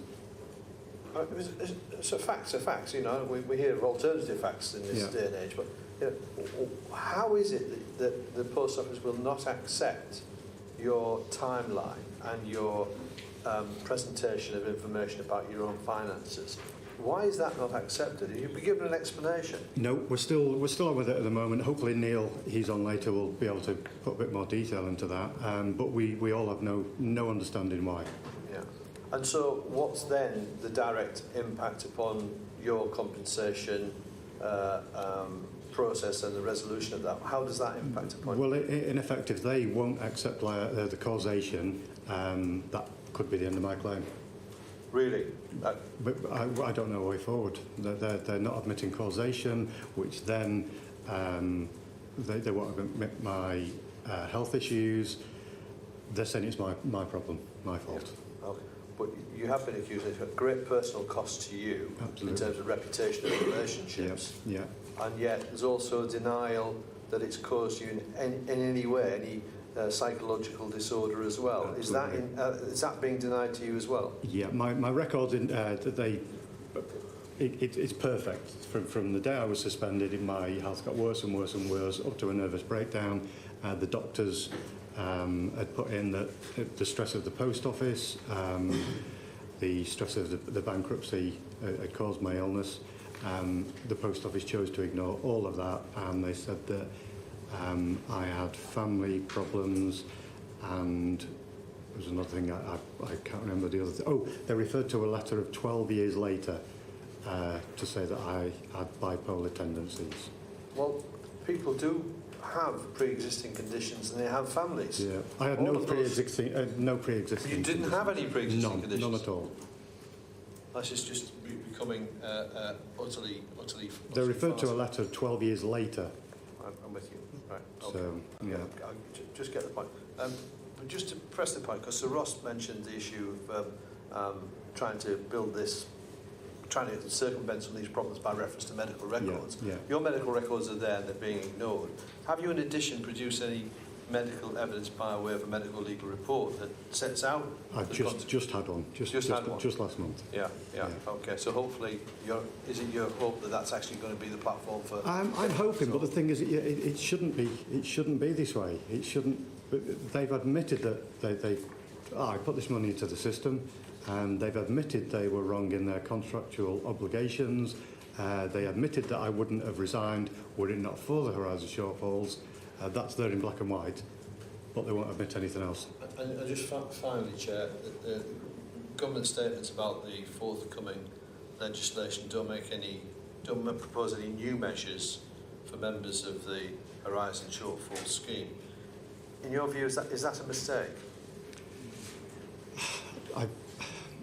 It's a hard one. I'm trying to go from personal experience, but I can't answer that one really. Okay, yeah, that's fine. Thank you. Yeah. Mr. Lavery. Tim, you mentioned already that you had your conviction overturned like 3 years ago in 2021. Can you give the committee some sort of idea when the problems with the post office with the Horizon system began in your case?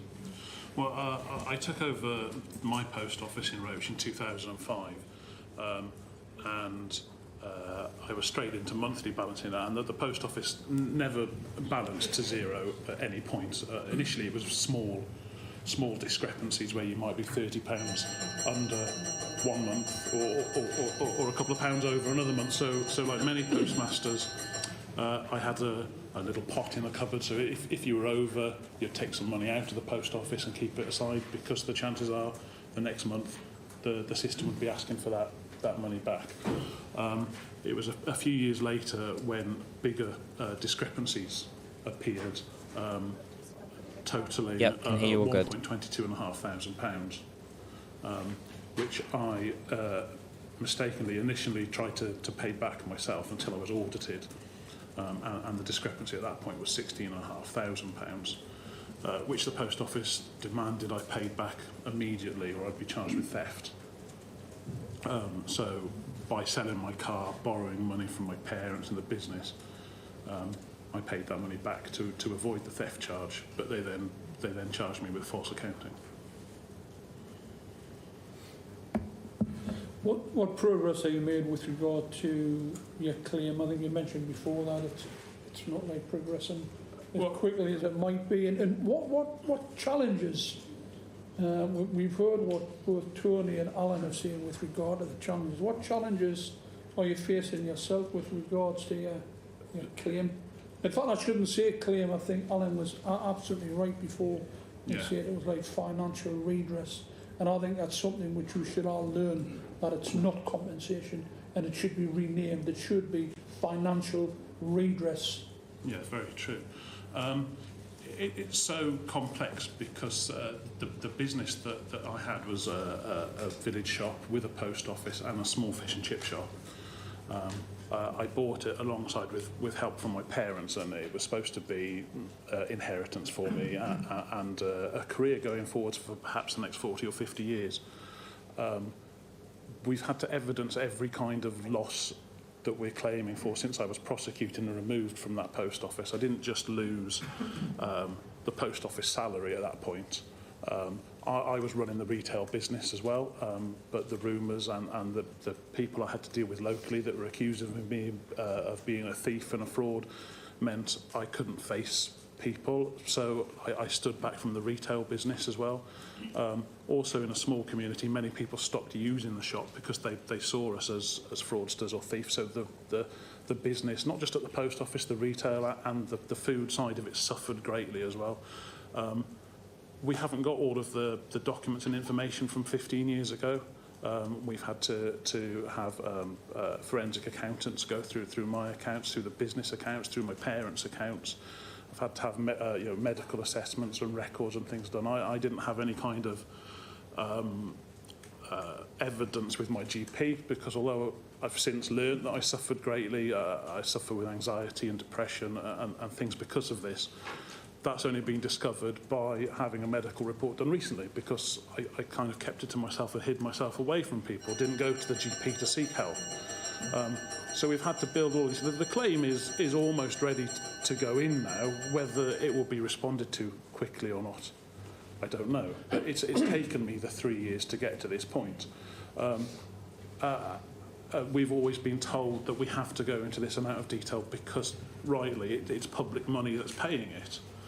But then it's announced a few months ago that I could just sign up and take £600,000 with absolutely no evidence at all.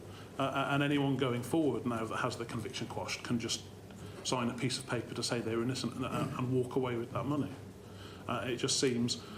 yes, I've had a small interim payment, and as recently as last week, the Post Office have actually returned the money that they demanded that I pay to avoid the theft charge. But that's taken 3 years for them to decide to do that.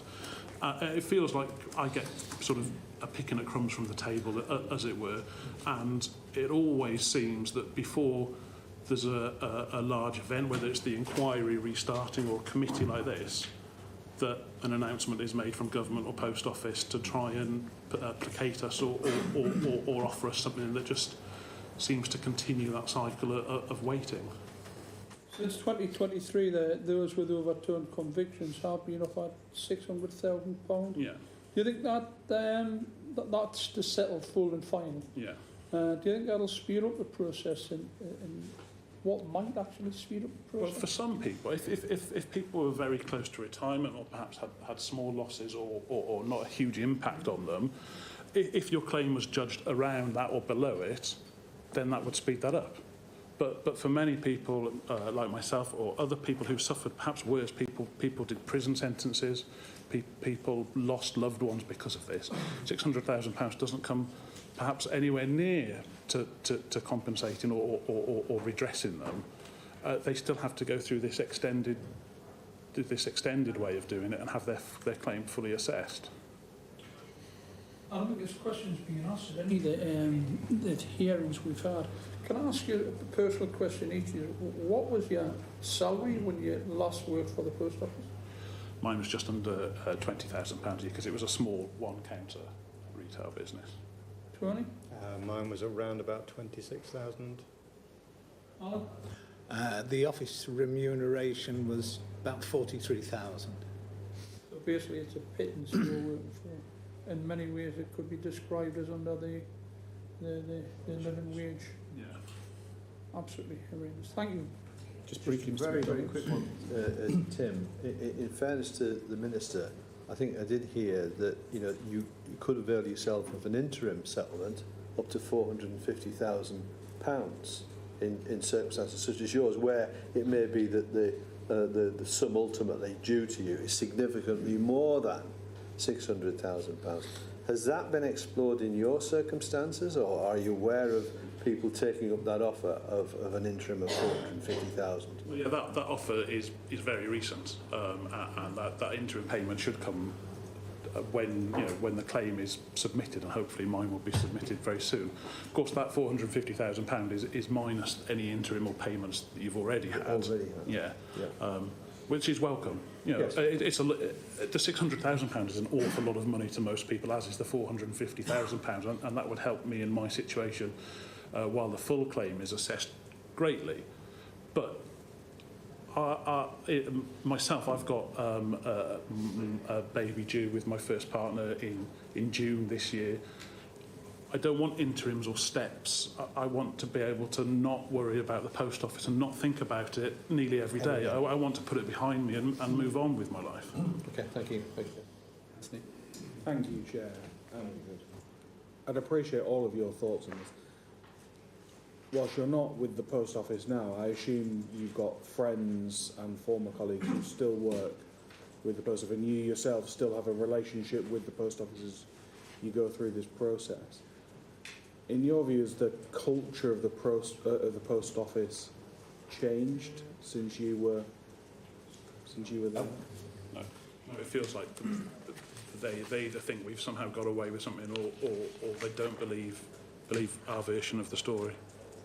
Do you give anything positive about the change, or no? No. Okay, thank you.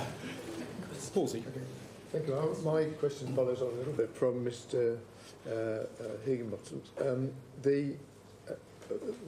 And I want to ask you about the leadership of the post office. So you've been involved for 20, 25 years, in which case there have been various changes in leadership. Has at any time the arrival of a new chairman or a chief executive led you to think, there might be somebody new in charge, that may change things? Perhaps Mr. Bates has given your experience in the matter.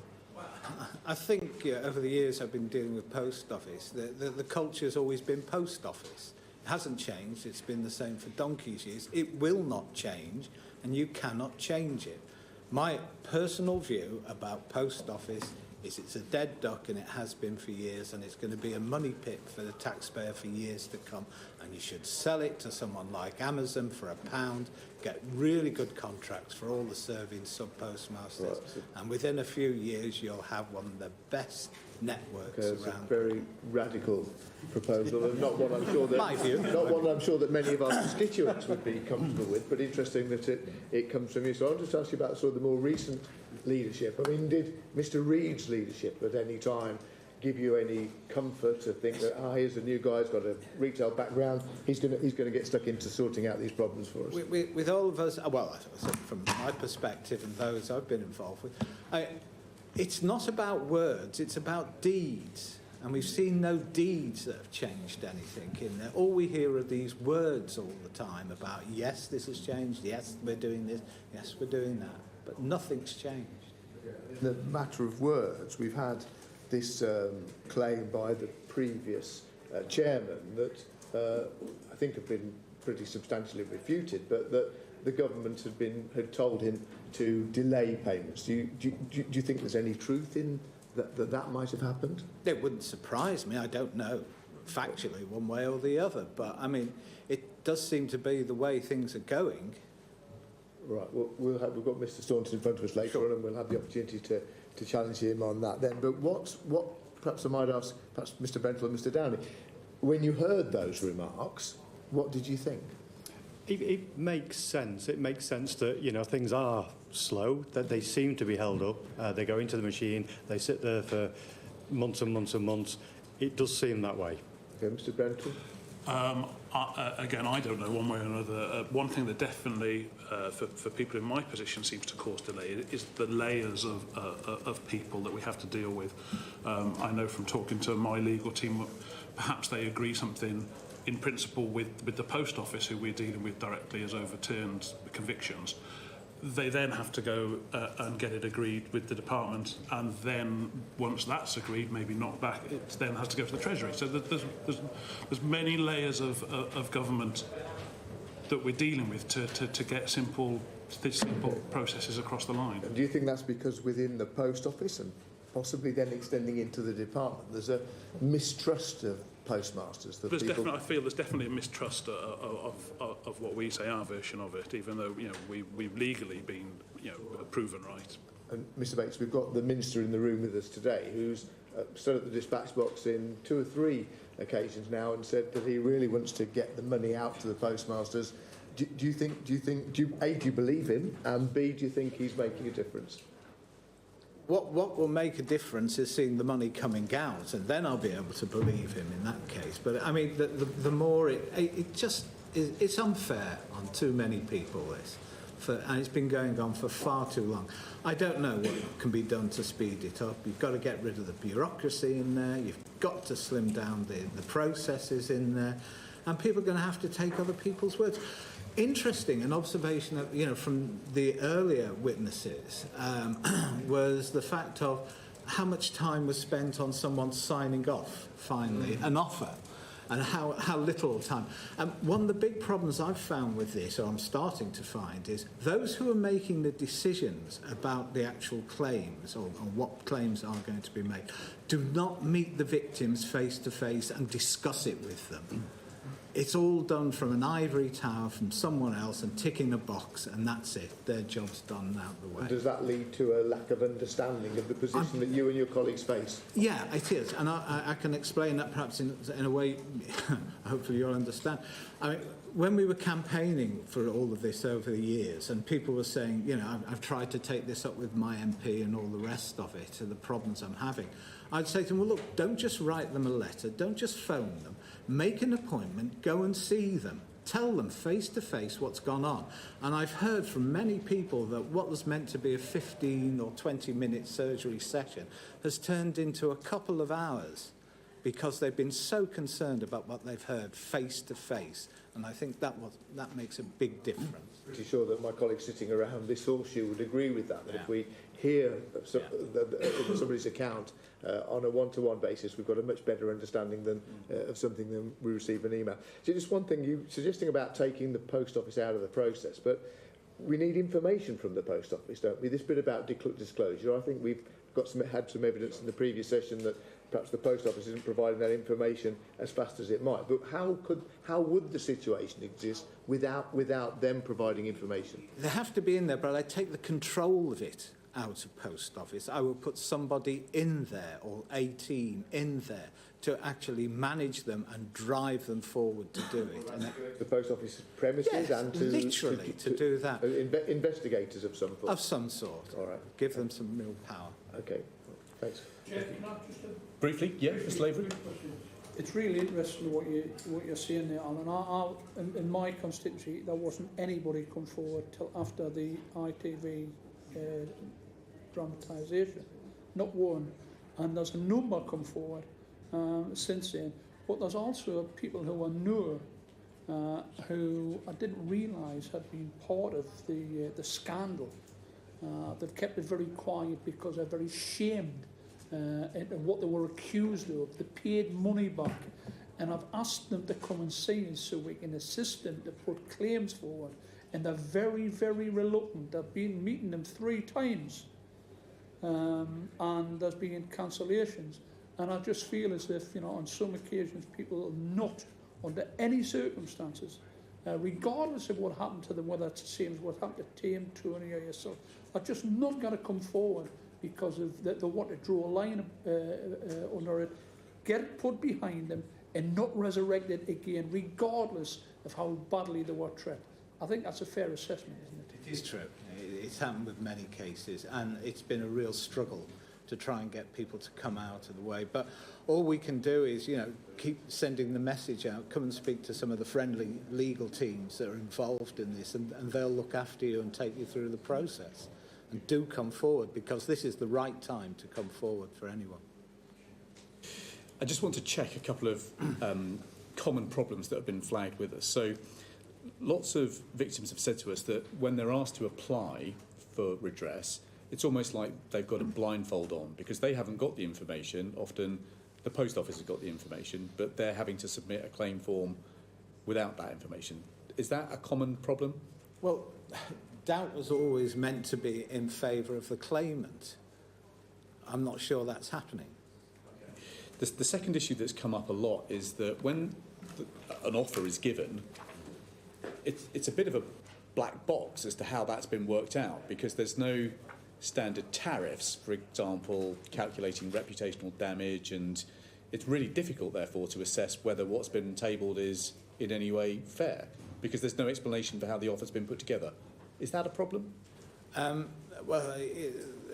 The claims fall into two. I mean, the lawyers are better to speak to you about this, but I mean, it's the pecuniary and the non-pecuniary, isn't it? The items that where they paid back money or it's lost to the house. It's the other side that causes the problems normally.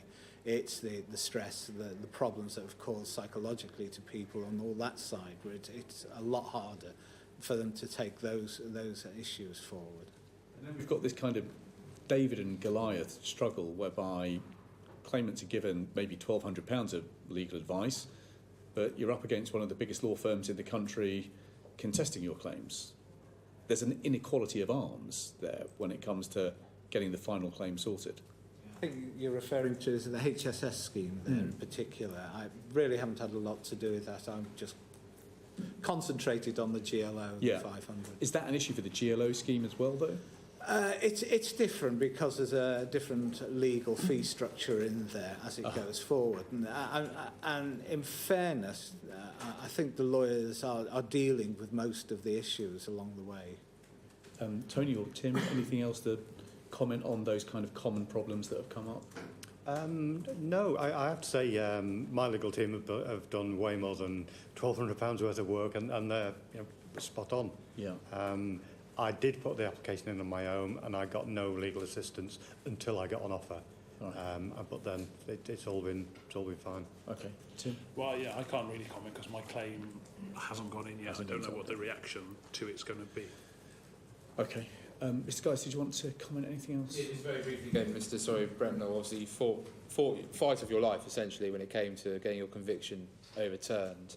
The government's obviously talking about having others exonerated. I can understand there may be some emotion where you've had to fight the fight and others will be able to sign a piece of paper, but do you think that is probably the right way forward in order to enable a line to be drawn in the sand for this to be moved on from? Oh, yes, totally, because it took, from the end of the 555 action, it took us 2 years to get the convictions quashed, or to start to get quashed, and we're only at 100 people, around 100 people so far.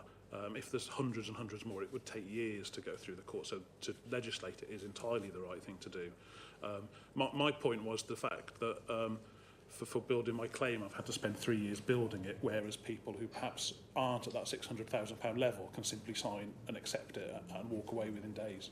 I think for me, finally, Chair, sorry, it's just obviously in our pack of Appendix 7, which is Mr. Reed's letter to the Lord Chancellor and the Secretary of State for Justice. We've heard a lot about the culture of the Post Office not changing. I'd find this letter quite extraordinary that Mr. Reed has written, obviously, to the Lord Chancellor effectively, and I've read it this way, I'm happy to be proven wrong, that the Post Office is slightly nervous about the idea of quashing all convictions because they fear that there are those who they still think should actually be found guilty of their crimes, and to say that there's very significant public and parliamentary pressure for some form of acceleration or bypassing of the normal appeals process, I find quite, I think shows sadly that even under new leadership, victims are still being treated with caution and suspicion, which is not going to lead to others maybe coming forward when they should be entitled to.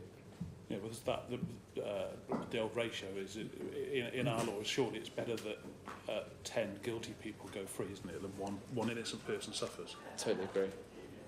Just a final question, really, from me. If I was to give you unfettered power to write the laws of the land, what would be some of the things that you would put, Mr. Bates, in that legislation? Funny you should mention that, because I was thinking one of the ways to try... It's just that we've got a bill coming towards us quite soon. I'm quite interested to know how you would like us to amend it. Well, I just slightly step back on that. It's funny, one of the ways I had thought of trying to resolve all this issue, if this carries on much longer, is for all of those in the GLO scheme to stand as MPs, and then when the next election comes, then we'll sort it out once and for all. But it would be the priority. But I don't know. I mean, I think so many facts are Let me out give you there an example, though. So we could change the law so that the Post Office is taken out of the redress scheme. That might be a good idea. Oh, yeah, well, yes. But I certainly, I would go back to, I want to clear up the disclosure issue first. Yeah. I think that's the key thing to all of this. Well, we could change the law so that the Post Office has a legally binding deadline for making the disclosures. Well, that would be a good thing. That would be a good idea. Yeah. In your letter, you've also suggested some legally binding timetables. Oh, yes. Would that be a good idea? I do, and I do think there should be penalties involved where they're not met, and those penalties should go to the victims, as I mentioned earlier, not to any other person, because that would then be compensation for having to wait and delay. Well, I think you've given us 3 very good Mr. Bates tests for what this new legislation needs to do. That concludes this panel. We are, I'm afraid, shocked and saddened to hear that none of you have seen any acceleration in the speed of delivering your redress. And I think we are deeply, deeply disappointed about the evidence that you've given us that suggests that the redress that has been offered to you is inadequate and unfair. But thank you for coming and giving us evidence today. That concludes this panel. Order, order. This is Sky News. Let me just appraise you of some of the business news. Currently suspended.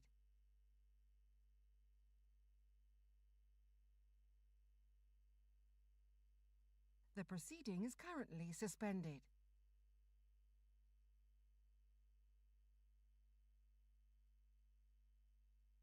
The proceeding is currently suspended.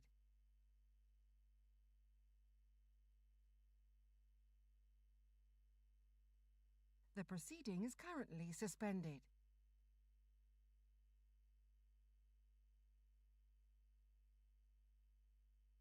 The proceeding is currently suspended.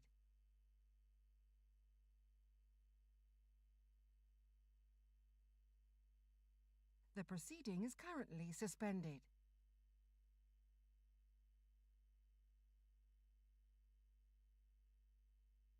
The proceeding is currently suspended.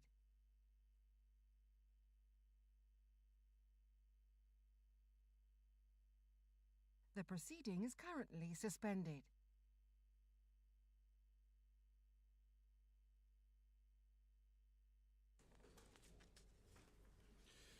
Order, order. Welcome to this 3rd panel of the Department for Business and Trade Select Committee inquiry into fair and fast redress for sub-postmasters. I'm very grateful, Dr. Neil Hudgell, James Hartley, for joining us today to provide your legal expertise to the committee. We're going to try and move through our questions quite quickly, and I'll be grateful I can start with Julian Marsden.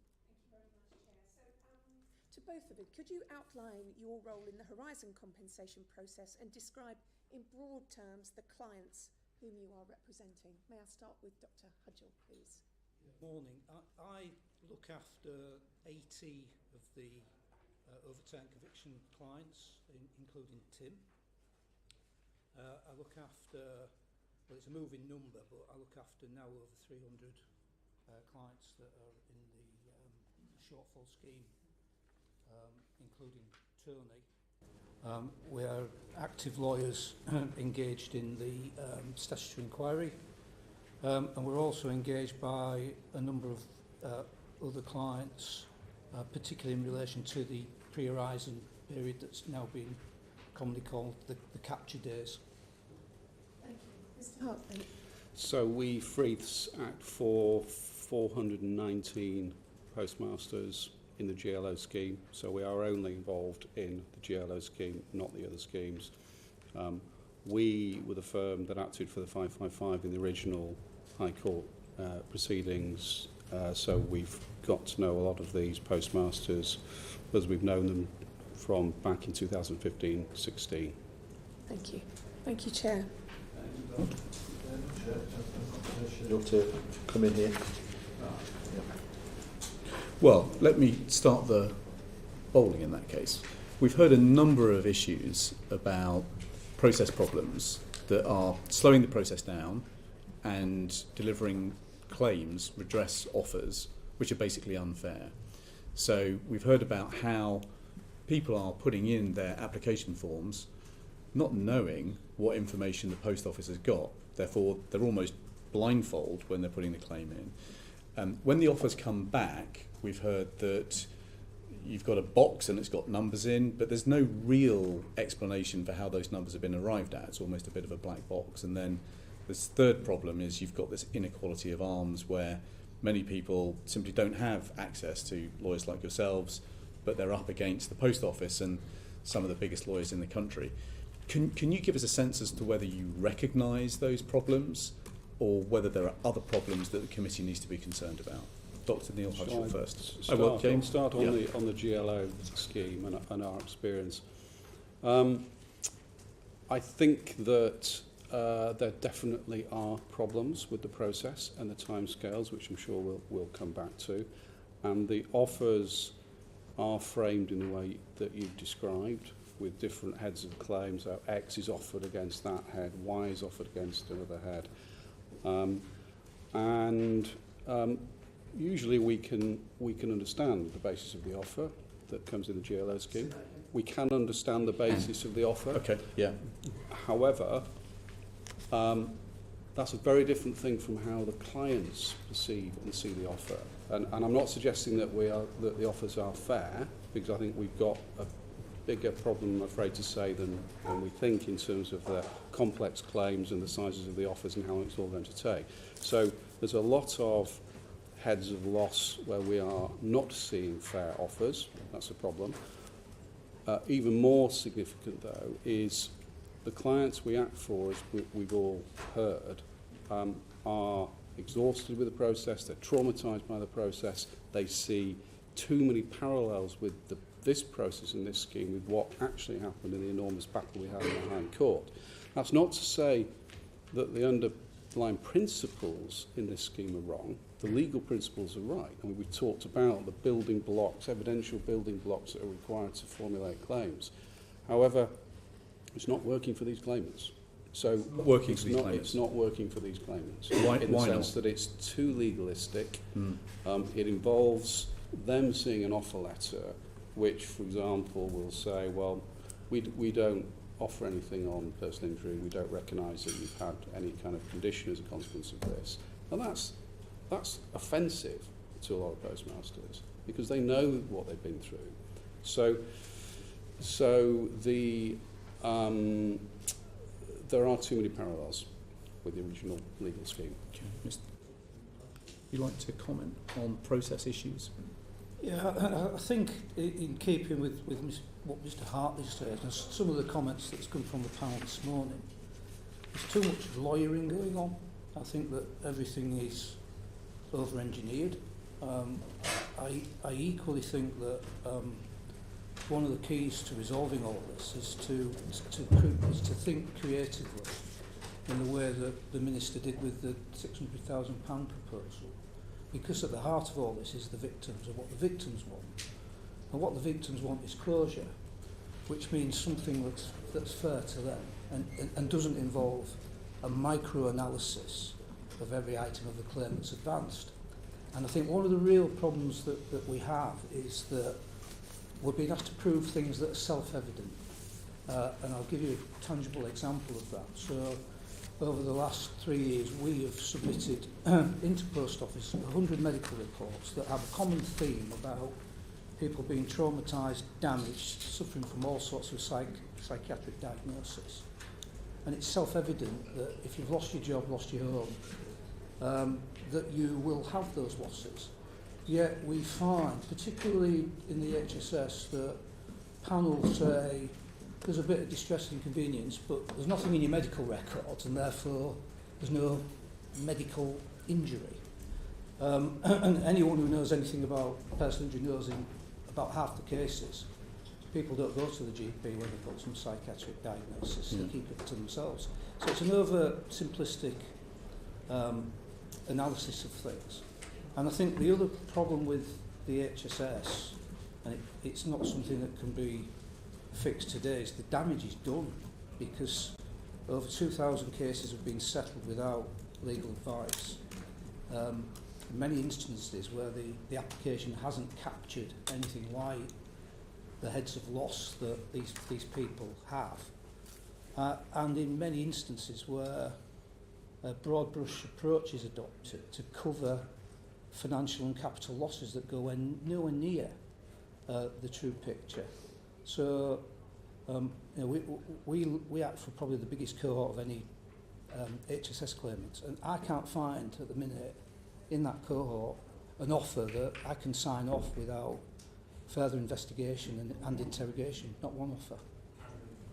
How many? Well, at the minute we've got 176 offers in play. And you can't sign off I can't. one? I'd love to sign off as many as I can and tell people, look, this is a decent outcome. Try and get on with the rest of your life. I can't find it. In every case, there's something missing. And one of the real common issues in the HSS is that there is a mechanism in place where there's a calculation based on what's called a network transformation scheme, where Post Office offers something of the order of 27 months loss of salary that's supposed to compensate for the entire loss of earnings claim and capital losses on top of that. So there's a real big issue there that's going to carry on playing out, not only in the cases that have been progressed, but in those that have already been settled off. Do you think these 2,000 cases need to be reopened?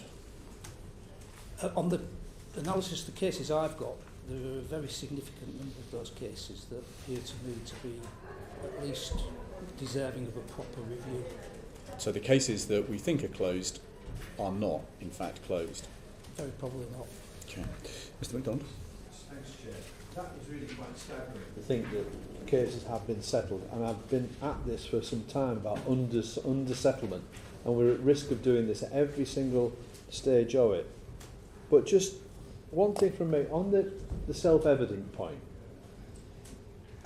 I'd just like to explore with you what representations you've made within the context of the schemes about that very point, because everybody here, everybody watching at home, knows that if you've been accused of something, if your reputation has been damaged, the loss that will cause you will be immense. You're standing within your own family, within your own community, will be separate. It may not be recorded in a medical record, but surely to goodness that the powers that be can recognise that that is a proper head of claim that ought to be addressed. How far have you got with trying to make that point to people and get the Post Office to recognise it and the compensation systems to reflect it?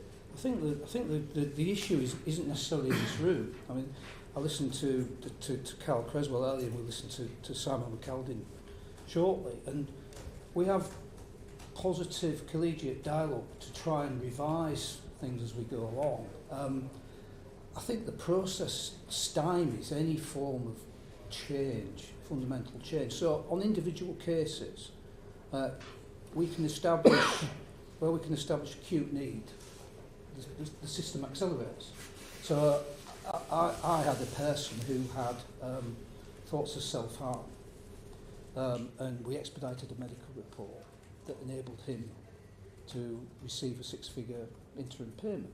That's a sort of extreme example where, you know, there is compassion within people within the organisation, Post Office and government. But the bigger problem is trying to unlock the process as a whole, because, you know, as Tim pointed out, and Alan as well, is, you know, the GLO were the trailblazers here that got the judgment that enabled the convictions to be overturned. The irony is that the GLO are the clients that haven't approved to the fine the last penny each aspect of the case, and the same with the overturned conviction cases. So, and the other thing as well, and there's so much to go at, but the other thing that we heard this morning, we commented on in the back there, is that we're not sure where the resource is to do this. You know, the numbers of lawyers that were being quoted to us seem very light. I've got cases, individual cases, in the HSS. I've been waiting for one to come back from panel since last July. Last July. And the problem with the scheme is when you sign up to a scheme, you sign up to the rules of the scheme that have no deadlines that are established within that scheme. So once you're in it, and you're stuck with it.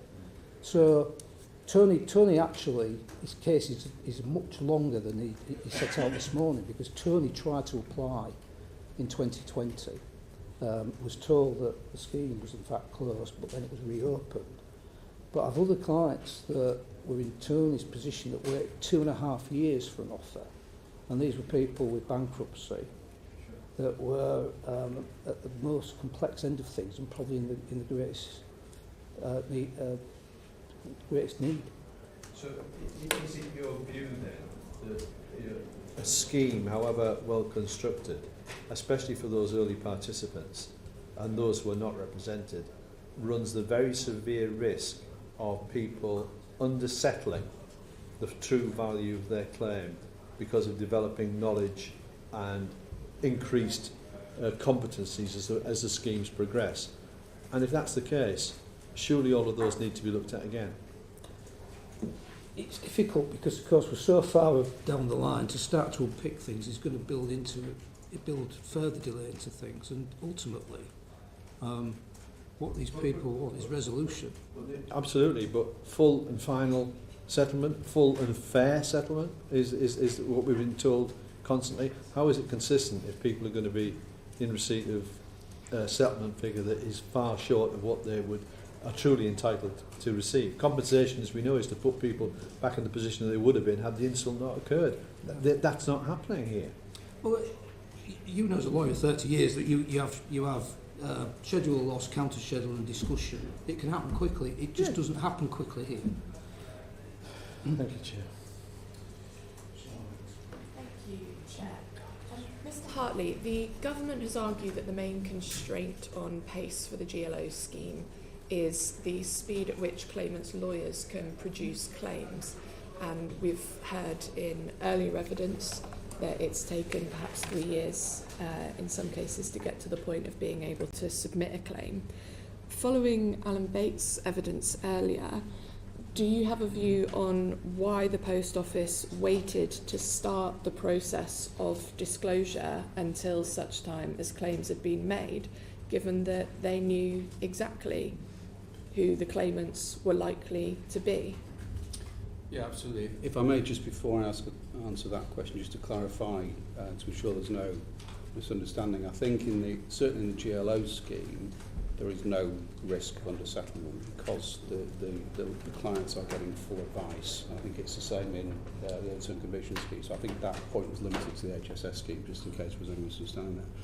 On post office disclosure, I'm not in the business of sort of I'm not in the blame game here because that doesn't help our clients. However, it's inescapable that I think probably degree of incompetence there and inefficiency has been deep incompetence and inefficiency, I think, has been the explanation for delays on the post office side on disclosure. So how long in the cases that you're responsible for are claimants having to wait for those post office disclosure stage obligations to be met? Weeks and weeks, and by my estimate, I think it will take, or our estimate based on rate of process so far, it will probably take 6 months or more for Post Office to disclose records to enable us to finalise claims, to put claims in. Therein lies one of the big problems on timing. And so from your point of view, would it be beneficial if the Post Office wasn't waiting for the claims to come forward to then start that process of disclosure, which, as you said, could take weeks and weeks or months potentially, so that this can be sped up? It will be beneficial for us to have no contact at all with Post Office, beneficial for the clients, because that's the first point, because they've had enough contact with Post Office. But the other point is that to take Post Office disclosure as far as we can out of the equation, I think is part of what I think needs to happen going forward in the GLO scheme. So that's one of the things I think we need to take out of the equation. So how do you think in practice that would happen in terms of the recommendations that we'll be making as a committee? Is it that the Post Office is required to make all the obligations to a third party disclosures ahead of time, and then that's the body that then the claimants would speak to? How would that function in practice, removing the Post Office? I think the solution to unlocking the delay in the GLO scheme goes deeper than the Post Office issue. I'm not suggesting the GLO scheme needs ripping up and starting again. What we've proposed to DBT, and we're discussing with the advisory board, what we Freeths have proposed now is an accelerated process which involves us, the lawyers, Freeths, assessing carefully each claim as we do already, collating the evidence that we've already got, including the original mini-witness statements done by the 555 and the GLO, using the documentation we have already got, using the recollections of the postmasters, the mistresses, bringing all that together in the detailed claim form that goes into the GLO scheme, managing the client's expectations as well by giving them advice on what we think is recoverable legally, what's full and fair and what isn't. We've got to manage the client's expectations as well. If we were then able to submit that claim without having to obtain accountants' input on many cases, in some cases without having to obtain medical reports, if we think that what's been experienced by the postmaster is self-evident, we've already then taken out potentially post office disclosure out of the process, potentially obtaining accountants' reports in many cases, not all cases, and potentially medical reports as well. For that to work, it would need a change in mindset on DBT's side, whereby their starting point is not, right, let's have a look at all of the different evidential building blocks that traditionally need to be put together, which is going to take months and months and months and months, if not years, and we'll come back to the August deadline, which is not achievable. So the starting point for DBT would be, let's take a step back and look at what this person has been through. Let's look at what Freeths are saying in terms of what the actual quantification in their view and the client's view should be, and let's use that as our starting point to decide what we think is full and fair, which is a very different approach to the traditional forensic legal analysis. That's not to suggest the traditional legal building blocks evidential approach is wrong. That is the right way to do it from a legal perspective, but this is a very different situation. Now, the government has said that there isn't a cap on this budget. They've allocated just over £1 billion, but there isn't a hard cap on this budget. That's the promise that's been made to the House. Presumably, the kind of process that you suggest, therefore, could be afforded inside the spending commitments that ministers have made. Yeah, and it's not to say that approach would actually cost the taxpayer more money. It might do in some cases, but in other cases, a client may say, well, no, I accept, Freeths, that you think my claim is valued at X, which is what we'd have been valuing it at in the old mainstream approach. So it might not cost more.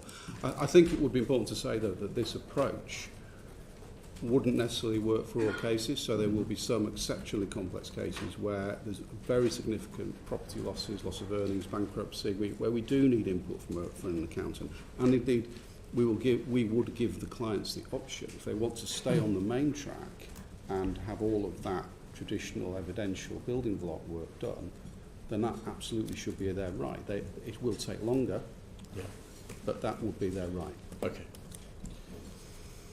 Douglas. Dr. Hudgell, you've talked before about the ongoing trauma for victims caught up in between the sort of political infighting and the crossfire, and the pace of, or the snail's pace of compensation that's been offered to some of your clients.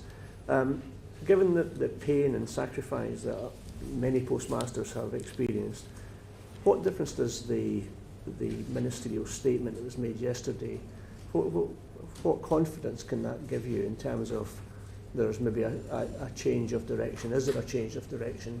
And also, in the last month or so, there's been huge number of column inches written about this very crisis, this situation. So, given we've had all that, are you seeing any serious changes in the way that things are being handled? And is there any confidence that you can pass on to your clients, with Mr. Hartley as well, in terms of we can see light at the end of this tunnel, or is it just a continued process of wait and see and delay and complication?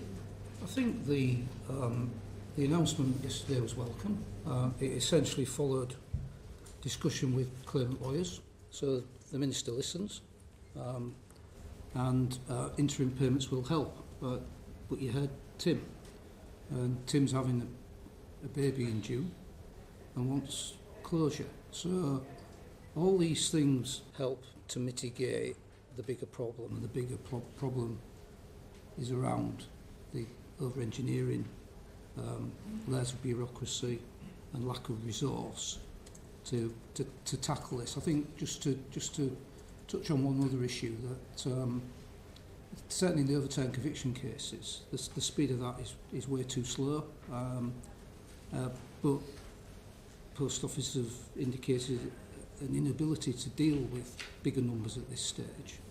And again, for me, to be able to crack these nuts, we need a combination of some more creative thinking, some self-certification, and some more resource applied to that before we get that next tranche of acquittals that come over the hill in a few months' time. And from our perspective in the GLO scheme, again, we welcome the interim payment announcement, albeit there is some detail in there that we want the opportunity to discuss with DBT, not least the timing of interim payments, because that announcement is for interim payments to be triggered upon offer, which is for many of our clients a long way down the line. And paradoxically, we're talking about GLO claimants who in many cases are I mean, all the cases are serious, but these are the most acute cases, and they're going to have to wait until the evidence building blocks are together, before the claim's gone in, before they get an offer.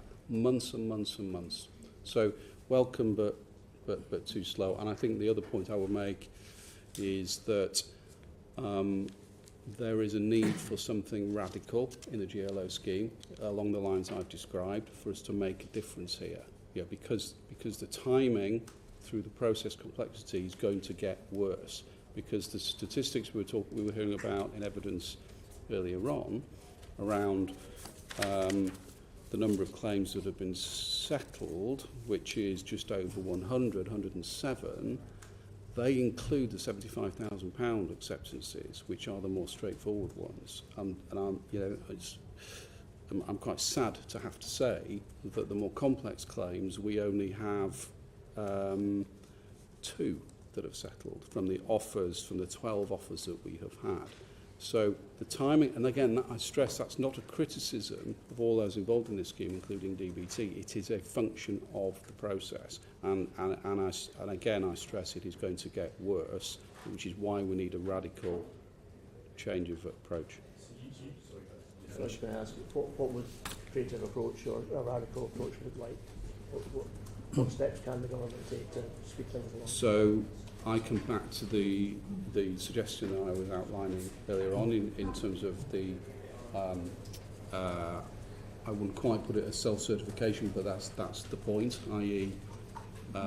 The evidential benefit of the doubt given by DBT to claimants when the claim is put in, so they're not coming back and say, right, you need an accountant's report, you need a medical report, you need this, you need to trawl back Postmaster and get all the documents. So moving away from that. Resource isn't the issue from our perspective. We've got 23 lawyers working on this. Resource isn't the issue. It sounds like you've got 3 times more lawyers than the government. Yeah. Okay. Thank you. Mr. Lavery. Thanks. Just briefly, Mr. Hartley, you mentioned again complex cases. Been mentioned by virtually everybody this morning. Complex cases. Generally speaking, is a complex case or a complex application for compensation, is it a higher value case rather than the complex case? It tends to be, but as you quite rightly said earlier on, a complex case is where the impact has been the most severe. Financial, personal, etc. But yes, the most complex ones do tend to be the higher value ones because it's got a broader range of impact factors. Thanks. Then we heard from Tim Brentnell with regard to the fact that his conviction was overturned in 2021, 3 years ago. I mean, he did say, by the way, his application was ready to be submitted, so I understand that that might not be the same as the rest. But for the overturned convictions process, how long do you think clients should be expected to wait at each stage in the process before they can get compensation? Well, or at least get an offer of compensation? I think that if you were following a normal litigation path of disclosure, medical evidence, accountancy evidence, negotiation, at most 2 years, possibly 18 months. And there's quite a bit of leading time to front load the work that's needed. And here we had an agreement with Post Office to run a number of trial cases that would then input into a set of principles that would then be rolled out to the rest of the claimant group with a view to making the process much simpler.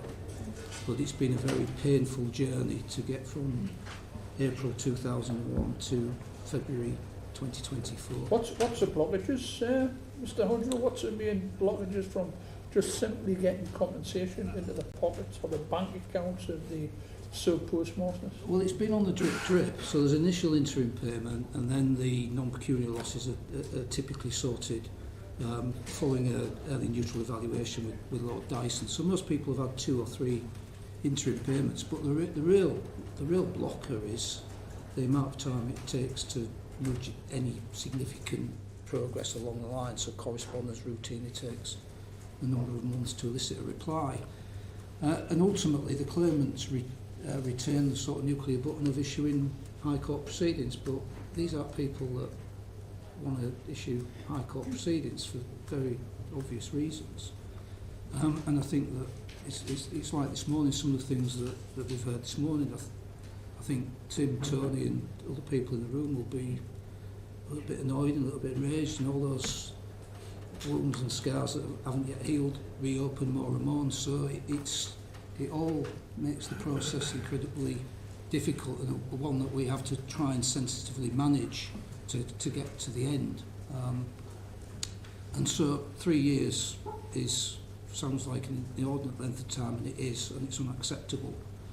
But it's a product of a system that is bureaucratic and uber slow. You know, the people who you represent who have actually received compensation and accepted the final settlement of financial redress, are the majority of them happy with that? Well, I think you've got to look at it in the context of that these are sort of badly scarred people, and that nothing is ever enough. But adopting established legal principles for some £600,000 is worth more than the sort of amount that they would get if they went through a court process. And for some, it is closure.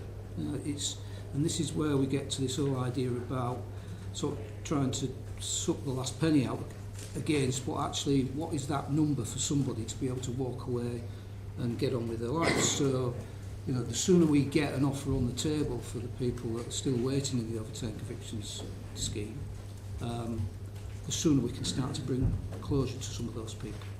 How do you compensate for a family member who's taken their own life, who's committed suicide? How do you start trying to even compensate for that?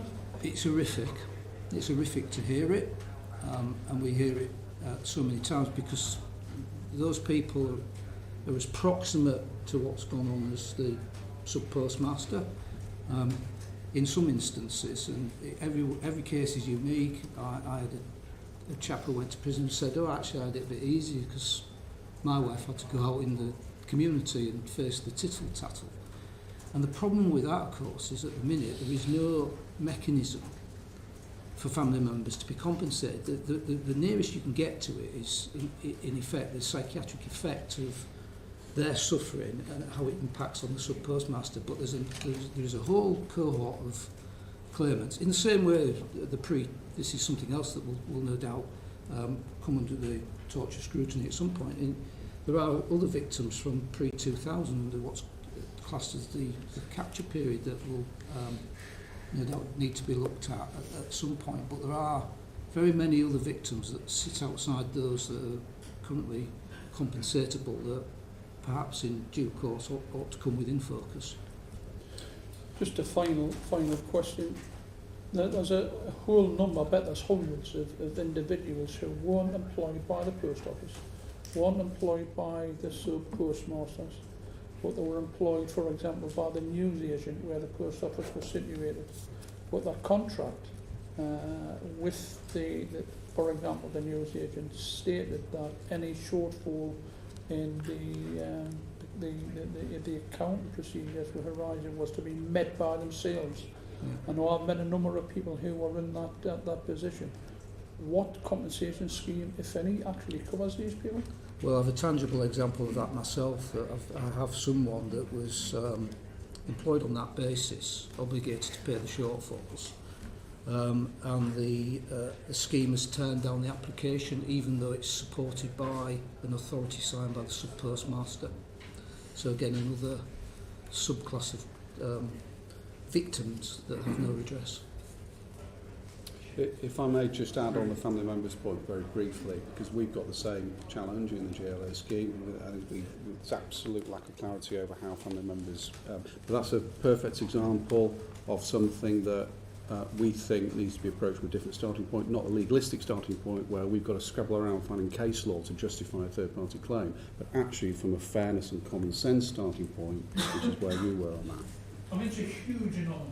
Yeah. And you would think the government and all the ministers in the room this round of time who have done a fair and decent job on this will be aware of cases like that's got to be put right, hasn't it? And fundamentally, though, it's not just a monetary issue because the clients need to see an acknowledgement and recognition of that in the way an offer is formulated, rather than, oh, sorry, there's no legal basis for that. Yeah. Last question then, just on current pace, how long do you think it's going to take to see full and final redress for the victims? Unacceptably long for us and our clients and for everybody else. Give us a ballpark. I would say between 1 and 2 years. 1 and 2 years. Yeah. Okay, Dr. Hudgell. I'm not going to disagree with my learned friend. I'm the same ballpark. 1 and 2 years. Which is wholly unacceptable. Right. So when the bill comes to the House, we're going to have to amend it in order to make sure that there are some hard, legally binding deadlines for redress.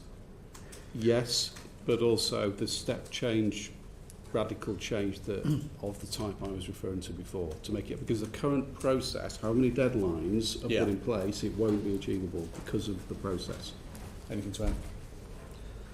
No, just around the fundamental rethinking of it as well. It's fine to put a fining system in place, but if all that does is generate offers on time, but those offers are not good enough, it doesn't solve the problem. Well, look, you've told us that there is a strong case that many of the cases that have actually been settled may need to be reopened. You've told us that many of the claims that you're working on are so problematic you can't accept them. You've told us that there are significant process delays, that you appear to be employing 3 times more lawyers than the government on some of these schemes, and that it's going to take 1 to 2 years at the current pace to finally bring justice. Thank you very much indeed for laying that out with such clarity. That concludes this panel. Order, order.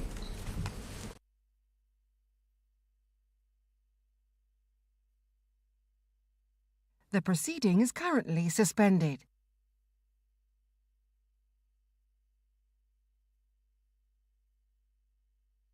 The proceeding is currently suspended.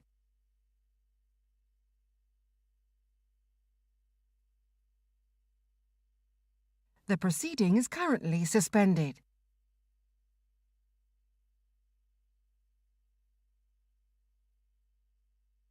The proceeding is currently suspended.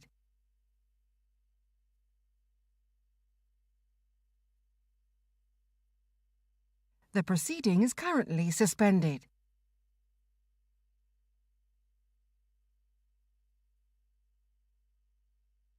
The proceeding is currently suspended.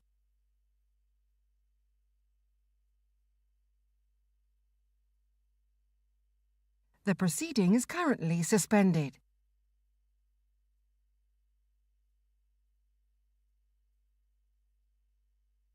The proceeding is currently suspended.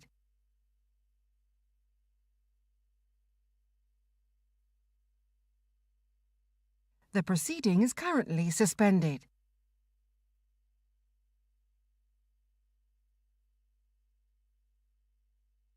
The proceeding is currently suspended.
Two, with the truth, the whole truth, and nothing but the truth. So help me God. Thank you. I do solemnly, sincerely, and truly declare and affirm that the evidence I shall give before this committee shall be the truth, the whole truth, and nothing but the truth. I swear by Almighty God that the evidence I shall give before this committee shall be the truth, the whole truth, and nothing but the truth. So help me God. I swear by Almighty God that the evidence I shall give before this committee shall be the truth, the whole truth, and nothing but the truth. So help me God. Thank you. Thank you very much indeed. Mr. Reid, have you been dragging your feet in paying redress to the victims of this injustice? No, I don't think we have. I think we've had some success in terms of the speed with which we've paid, particularly the HSS scheme. And I know I've heard today many comments about the HSS scheme, but from our perspective, certainly, we believe we've completed the first tranche, which was the 2,417 of the original applicants to the HSS scheme, and we have made offers to them all, and we have, I think, in the region of 62% have already been settled. With the OC, I agree that it's slower than we would want it to be. There's no question about that.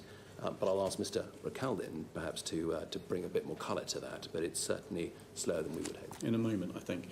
The former chairman of the Post Office has made allegations in public that he received either direct instructions or by a nod and a wink, orders in effect to try and slow the process down so that, quote, the Tories could limp into the next election, unquote, minimising financial liabilities. Do you believe that your chairman did receive such a message? I don't believe that to be the case, and I can categorically say that nobody in my team or myself has received any instruction from the government about slowing down compensation. Do you believe the former chairman is lying? Well, I don't believe it's true. I don't believe that that is the case. I think he's misinterpreted or perhaps misunderstood the conversation he had with Mrs. Mumby. If I look at the data that I provided to him before he had that briefing, at no stage mentioned compensation. It was absolutely a conversation about the long-term future and funding of the Post Office, and I don't believe that it had anything to do with compensation. He may have been mistaken. Is it possible that the former chairman came away from that conversation, as you've just said, having misinterpreted what was said to him? I don't believe it is. We've had no conversations at all about the mixing of funding between the compensation schemes and the overall funding of the Post Office per se, and I don't think that in any way comes through in his notes. I have the email from Mr Staunton to you dated the 6th of January 2023 when he reported to you that Ms Mumby had said to him there was no appetite to, quotes, rip off the Band-Aid. Now was not the time for dealing with long-term issues, and we needed a plan to, quotes, hobble up to the election. Mr Staunton goes on to say, I said the funding issues revolved around poor decisions made many years ago with Horizon and related legal issues.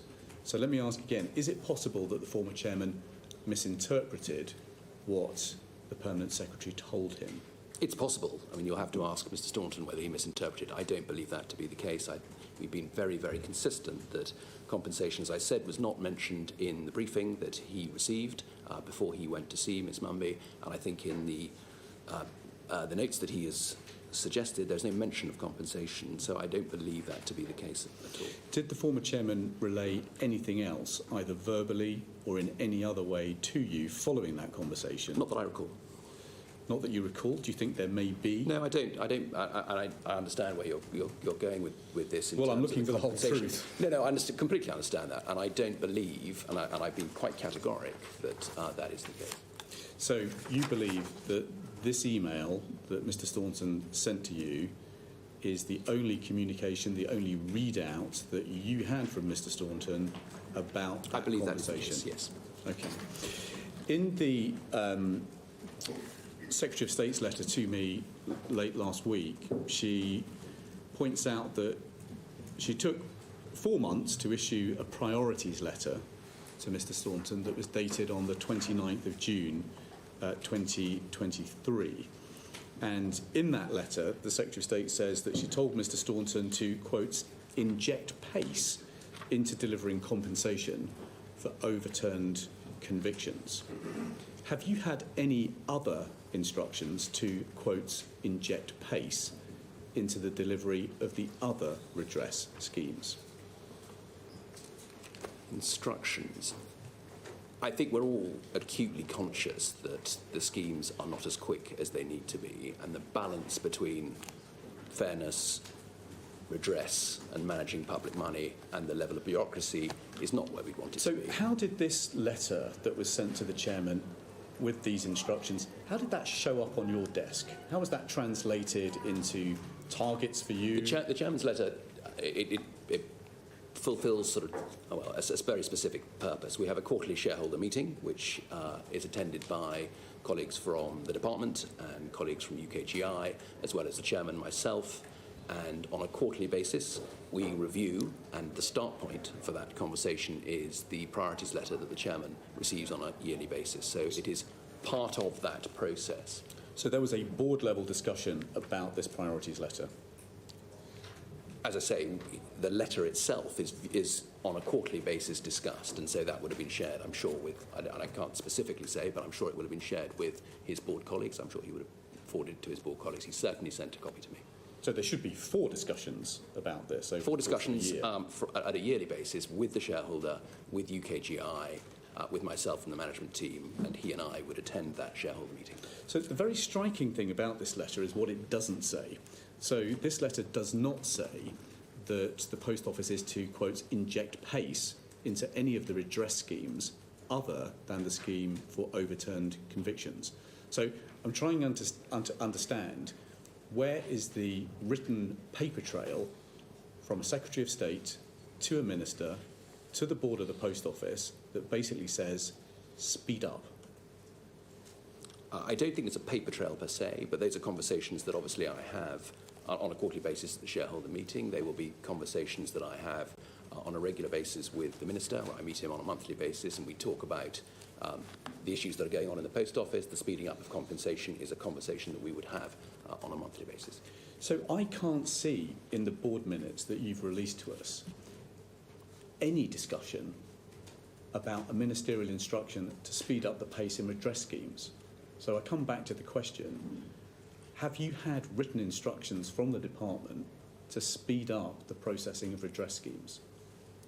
I don't, as I said at the very start, I don't think I've got written instruction, but these are conversations that clearly we would have with the department on a regular basis. I think the committee's pretty surprised that you've not had written instructions to speed up the resolution of redress in one of the biggest miscarriages of justice in British history? I think it's an absolute given that that is what we are trying to do. We're all acutely conscious. I've said it here in this room with the department with the well, select you committee. say you're acutely conscious that it's what we're trying to do, but I'm looking at the budget for overall redress of just over £1 billion, which you set out in your letter to me. Yes. Only 20% of that money has been paid out. 80% of the money hasn't been paid out. So I'm trying to understand how acutely conscious you are of the need to get the money out the door. Very is the short answer. But you've had no written ministerial instructions to that effect. Correct. Have you had a conversation with the Secretary of State about the need to accelerate redress schemes? No, I haven't. Have you had a conversation with the Minister about yes, the need? the Minister and I meet on a monthly basis, and we discuss this as part of our agenda. So if we are looking for a paper trail of instructions from the department to you about speeding up the process, would we be able to find that? I don't think that's going to be that easy to articulate very specifically where it is. It's unlikely. What about the UKGI rep on your board? Has the UKGI rep on your board ever underlined the importance of speeding up the redress system? Yes, I think she's very clear that the primary objective of the organisation must be to address the underlying issues of compensation, as well as supporting the inquiry, as well as driving cultural and operational change. I think we're all consistently clear that those are the core drivers of the business. But that's different to an explicit instruction, an explicit pressure on you to speed up what you're doing to pay out redress. Addressing the underlying issues, we all understand, is management speak. What I'm talking about is an explicit instruction. I haven't had an explicit instruction. Right. So the Secretary of State's not had an explicit conversation with you, and nor has the UKGI rep on the board, but the Minister, thank God, has. Yep. Okay. Are you happy with the pace of the redress schemes to date? No, I'm not. No, and I've said that on many occasions when I've been here, which is we're very clear that the postmasters who've been in this appalling scandal need closure quickly. And I'm also very clear that in order to modernise and move the post office forward, we need to ensure that redress is completed. And I've said in this forum as well, we can't do that until such time as compensation and redress have been settled for those involved in the scandal. Are there any management bonuses that are tied to the speed of redress? No, they're not. Are there any incentives on you? No, they're not. So there's no written instruction to deliver, there's no bonuses, there's no incentives, there is just a general urging of goodwill from the Minister, by the sound of it. That's correct. Nodded, for the record. We've heard today from the lawyers that have given us evidence that it may take 1 to 2 years to complete the process of providing redress. Do you share that assessment of the timetable? Well, I might ask Mr. Recaldin to be specific about that. I think you might have a view on how long it's going to take. If I may ask Mr. Recaldin to speak. Mr. Recaldin. Thank you, and thank you, Chair. I want to start, if I may. I'm just very, very conscious that I'm probably quote a lot of numbers. This is my job. My job in Post Office is to deliver compensation as speedily as possible. I like numbers. Thank you. I'm grateful. But what I'm also much more conscious of, behind every number I quote is a person. And that person has suffered significantly, and not only for the original scandal, but in terms of the journey that we have made them go through to receive their compensation, and also the way that journey has been managed. And I want to apologise for that. That's my opening statement, if I may. This journey to get compensation is not good, and it's too bureaucratic, and we are listening because it needs to be faster, and it will be. Thank you. And you're going to tell us what your estimate is of how long it's going to take to complete the process of providing redress. I would also like to, and it is part of the answer to the question, if I may, I would like to talk about Mr. Creswell's evidence around the GLO disclosure, if I may, because I think he might be doing himself a bit of a disservice, and therefore this might be better news for the committee. Because, why don't you start with your estimate for how long it's going to take to provide redress, and then we'll unpack it. Because I think this will improve that evidence. But I have, in terms of my estimate of I have two schemes, the HSS scheme. Now, of course, the closure of that date was potentially looming until the excellent ITV series, when we've had over 1,000 new claims in, which I think is fantastic, by the way, because my job is to pay out fair compensation. So for you to now to ask me to put a timescale on that is going to be challenging, because I'd already dealt with 2,500 claims, and I've made the offers on 2,500 claims, and we're going through the process of resolving any disputes in that. And therefore, I had a trajectory for those towards the end of this year and March next year to close all those down. Now, with another 1,000 cases in there, I have to reassess that plan. I'm sure you understand that in terms of how I deliver those.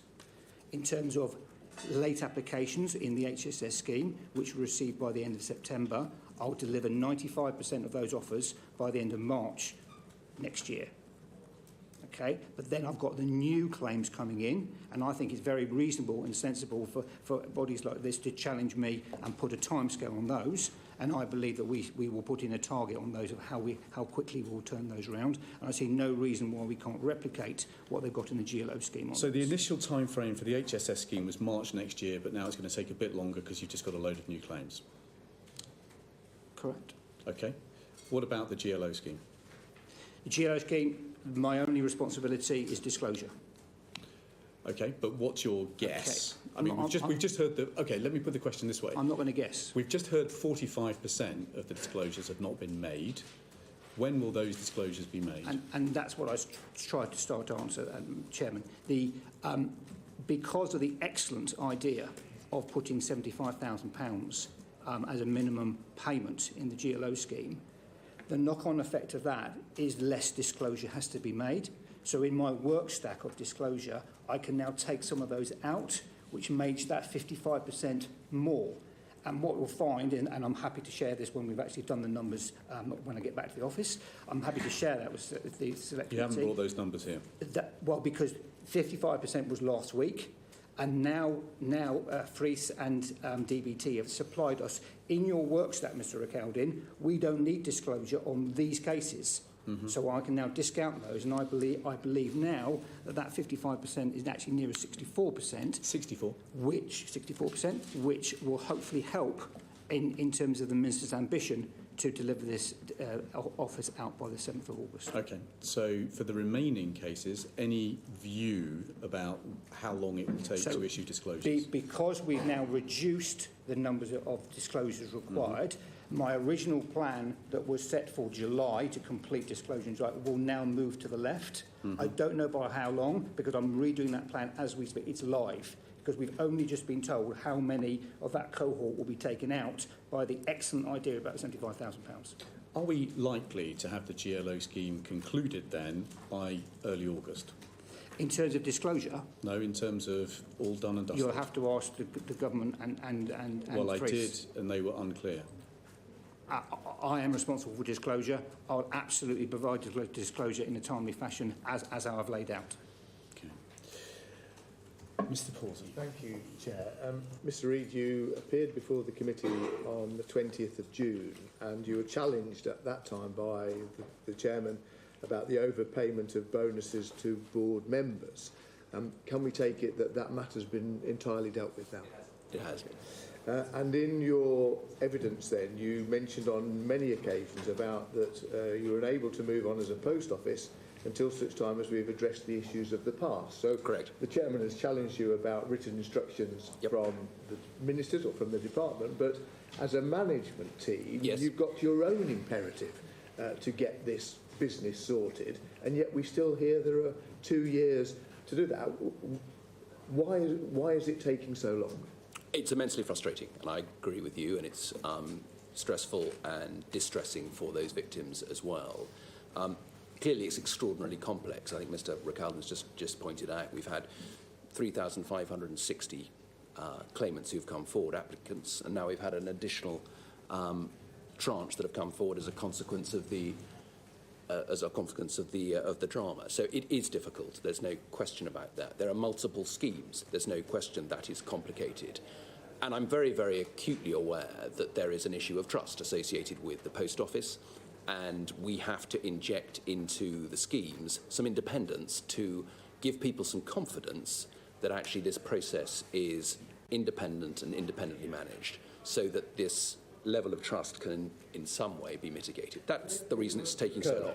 Since you gave evidence. Say again, sorry? 8 months have occurred since you gave evidence Yes. to the committee.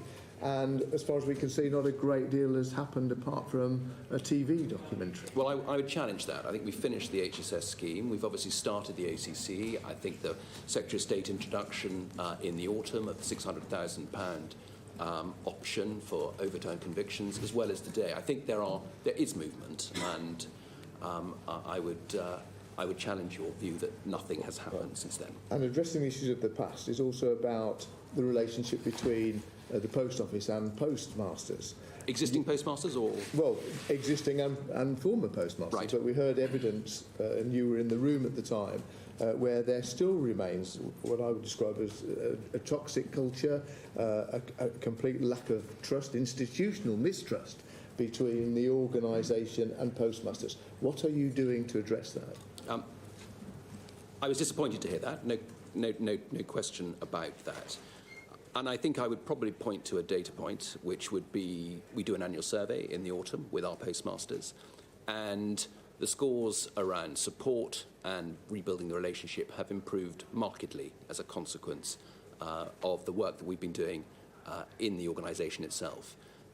Examples of the type of activity that we have done: we've obviously introduced new field teams to support postmasters. We've introduced new schemes to support existing postmasters who are going through difficulties in their branches. We have new engagement and communication processes with our postmasters. We've got 2 postmasters on the board, as you're aware. We have a new postmaster director. And indeed, in terms of culturally, in terms of my central teams, every single senior leader has an area that they go out to now on a quarterly basis. We have a situation where we have a week in the life of a postmaster that every single employee must go through training to understand. We're about to introduce more training around the inquiry and around compensation. So we are working hard to change internally perceptions, and certainly perceptions that have been in this room today, to try and change that perception. And are you satisfied that the postmasters who have suffered harm are going to be appropriately compensated for the harm they've gone through? We heard some pretty harrowing experiences just now. Are you confident that that's going to be dealt with? I believe it will, and we're very, very clear, certainly within the administration of the schemes, which Mr. O'Caldin looks after, and Mr. Tiswell oversees as well. We're very clear that we need to inject independence to give people trust and belief that actually they are getting a fair deal. Now, the reality is that always people are going to be frustrated, and that's something that we are deeply concerned about, and therefore the evidential bar we believe that we are continuing to try and lower so that people can and will do put their claims in and ensure that they get the right level of compensation. One of the things that we heard from the former postmasters is that many of them simply want closure. They want rid of this horrible period Agreed. of their lives. Do you accept that many have accepted less than they're entitled to in order to just make this problem go away? It must be possible.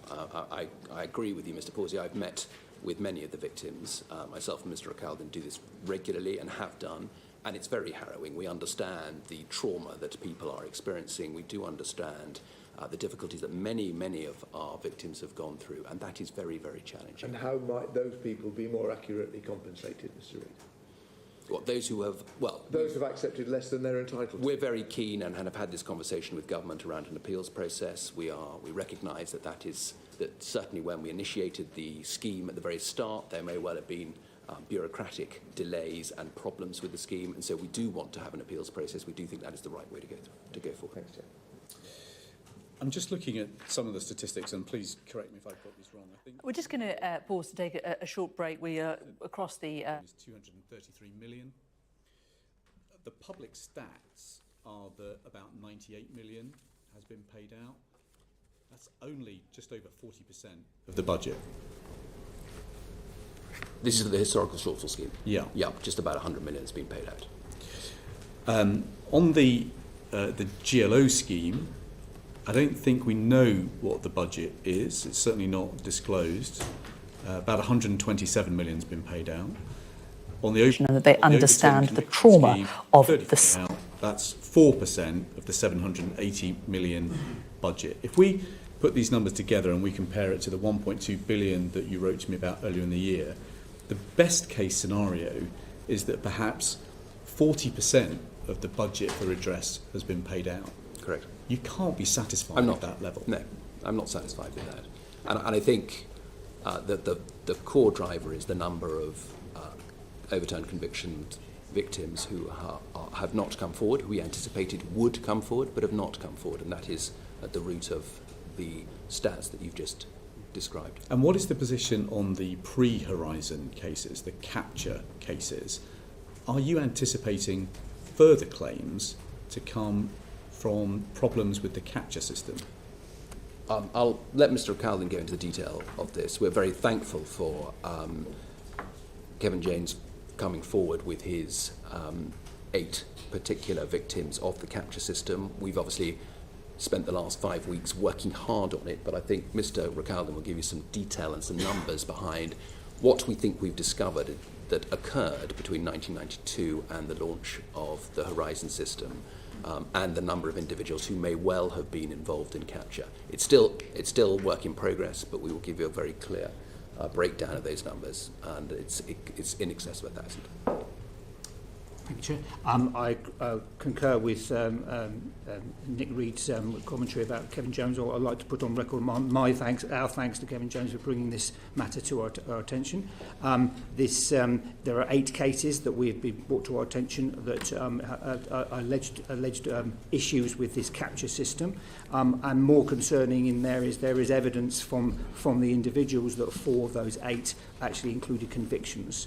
Now that helps us in our investigations because we can go to those courts and try and find some evidence around it. This is stuff that happened 30 years ago, and the records are very, very, very thin. So we are doing that. We've mandated our lawyers, our criminal lawyers, in order to go and find some evidence and some disclosure on these cases.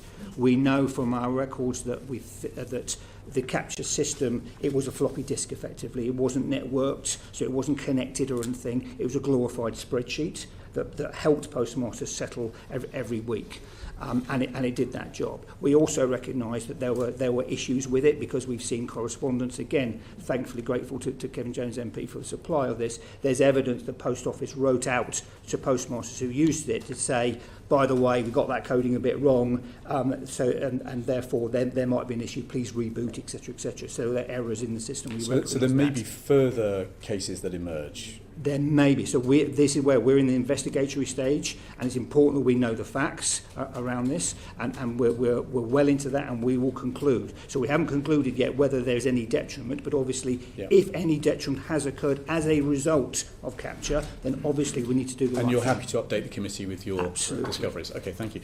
When people apply to the Horizon shortfall scheme, they obviously don't know what information you know.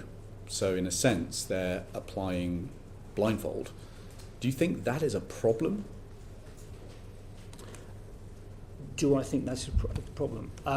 Our evidential bar is deliberately very, very low on this.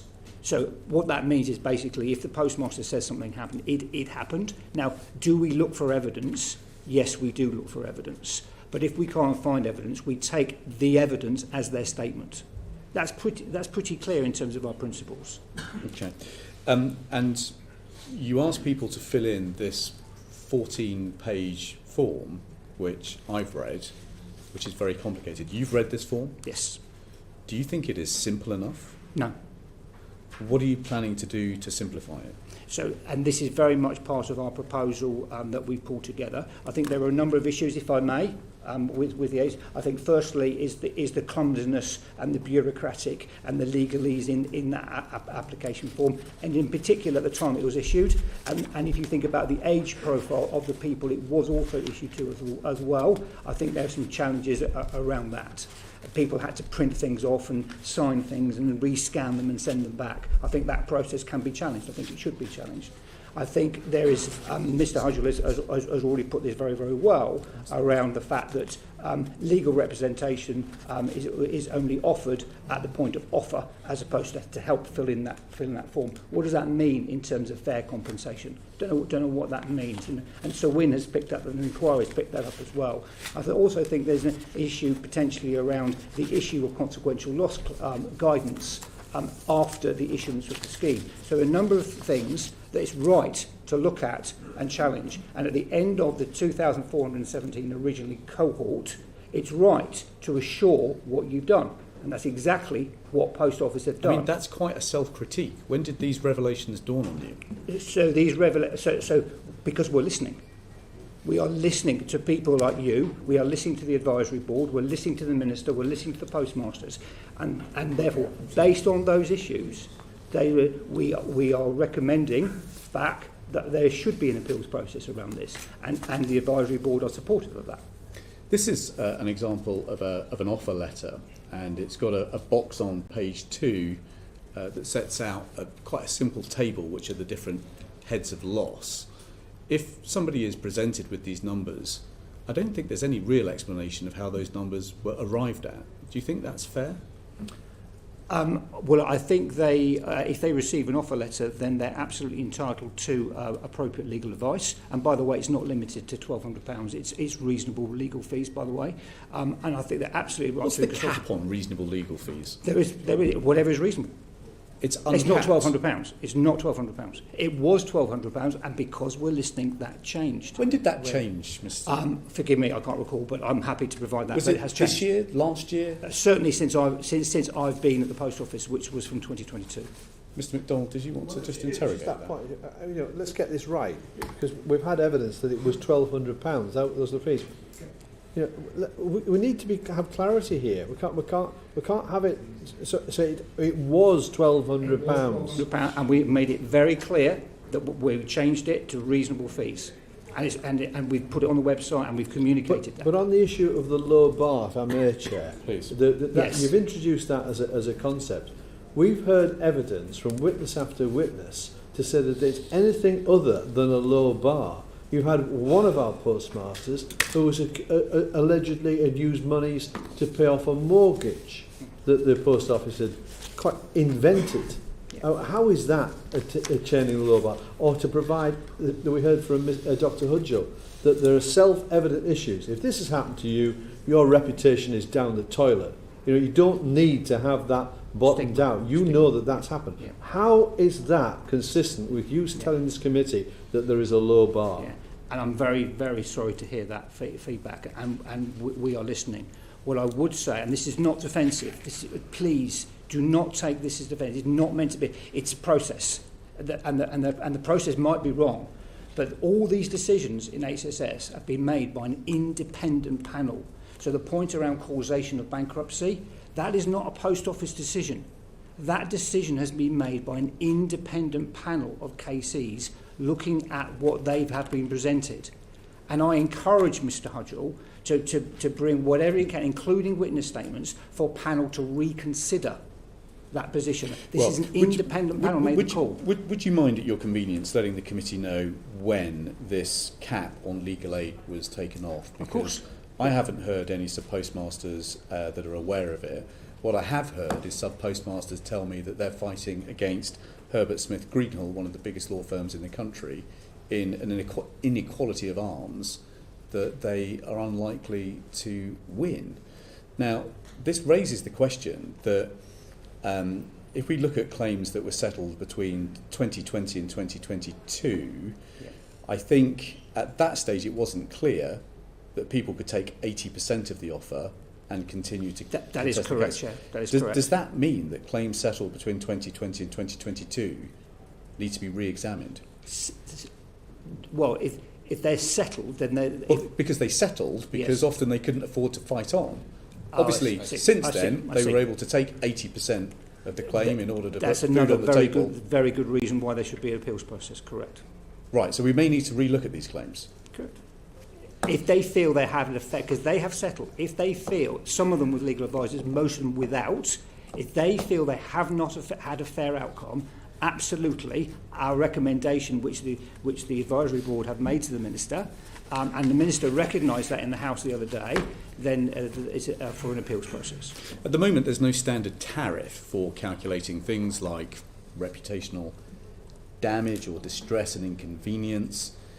This makes it very difficult for sub-postmasters to put a claim together. Yeah. How are we going to resolve that? Are you able to publish some kind of standard tariff or a guide to how people can actually construct the right number to apply for? And we rely on the expertise, because this is principle based. That we actually it's all built on principles, and actually the people who make these calls are people who do make these decisions all the time. These are eminent cases. But on the people independent applying are not eminent cases. Correct. And therefore they need a standard tariff to understand what they should be applying for.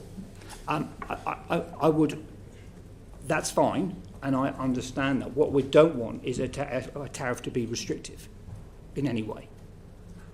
No, but a tariff nonetheless would help people get their claim numbers in the right place, would it not? Correct. And did you say it would? So yes, it would. Okay. It would. So if it would, will you undertake to produce one? I can. Thank you very much indeed. Have you been told at any stage by anybody to try and bear down on the value of claims? Never. Thank you, Mr. Gullis. Thank you, Chair. Mr. Reid, do you believe you've changed the culture of the Post Office since taking on the role? I think we've made a lot of progress, and there's plenty still to do. Because you've heard from the witnesses earlier that the Post Office is still the Post Office. It wasn't said in a flattery term. No, it wasn't. And the chair actually in the House yesterday quoted from board minutes of March 2023, which said, board members lamented that the board was tired and constantly distracted by historical issues and short-term crises. Doesn't really sound like the board's learned the lessons of the past, does it? I think the specific point that was being referenced there in that minute was the board were keen to get the right balance between the strategic direction of the business and compensation as well. We had 64 board meetings in 2022, which is why the business, I think perhaps the comment around tiredness might well have come in. With the greatest respect, Mr. Reid, 64 board meetings doesn't make up for people who spent 7 months in prison, doesn't make up for years where one of our previous Mr. Downey, I think I've got his surname correctly, has literally had to flee the country in order to protect his family as well as himself, has then come back to seek a claim to then have some bogus, as Mr. McDonald's pointed out, £100,000 mortgage payment, which means someone must have got that figure from somewhere. So is the Post Office still investigating someone who's now putting in a claim? That's a question I would have. And if so, where's this figure and idea come from? It seems either mythical, made up, or someone's trying to dig up something on dirt, on people that ultimately have already been victims of this process. This does not scream saying you're tired.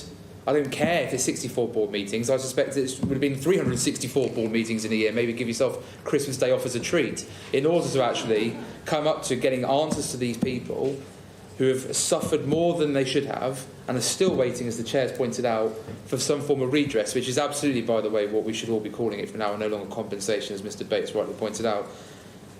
Henry Staunton, obviously the former Post Office chair, said that the management culture of the Post Office, these are his words, mess, toxic and mistrustful of sub-postmasters.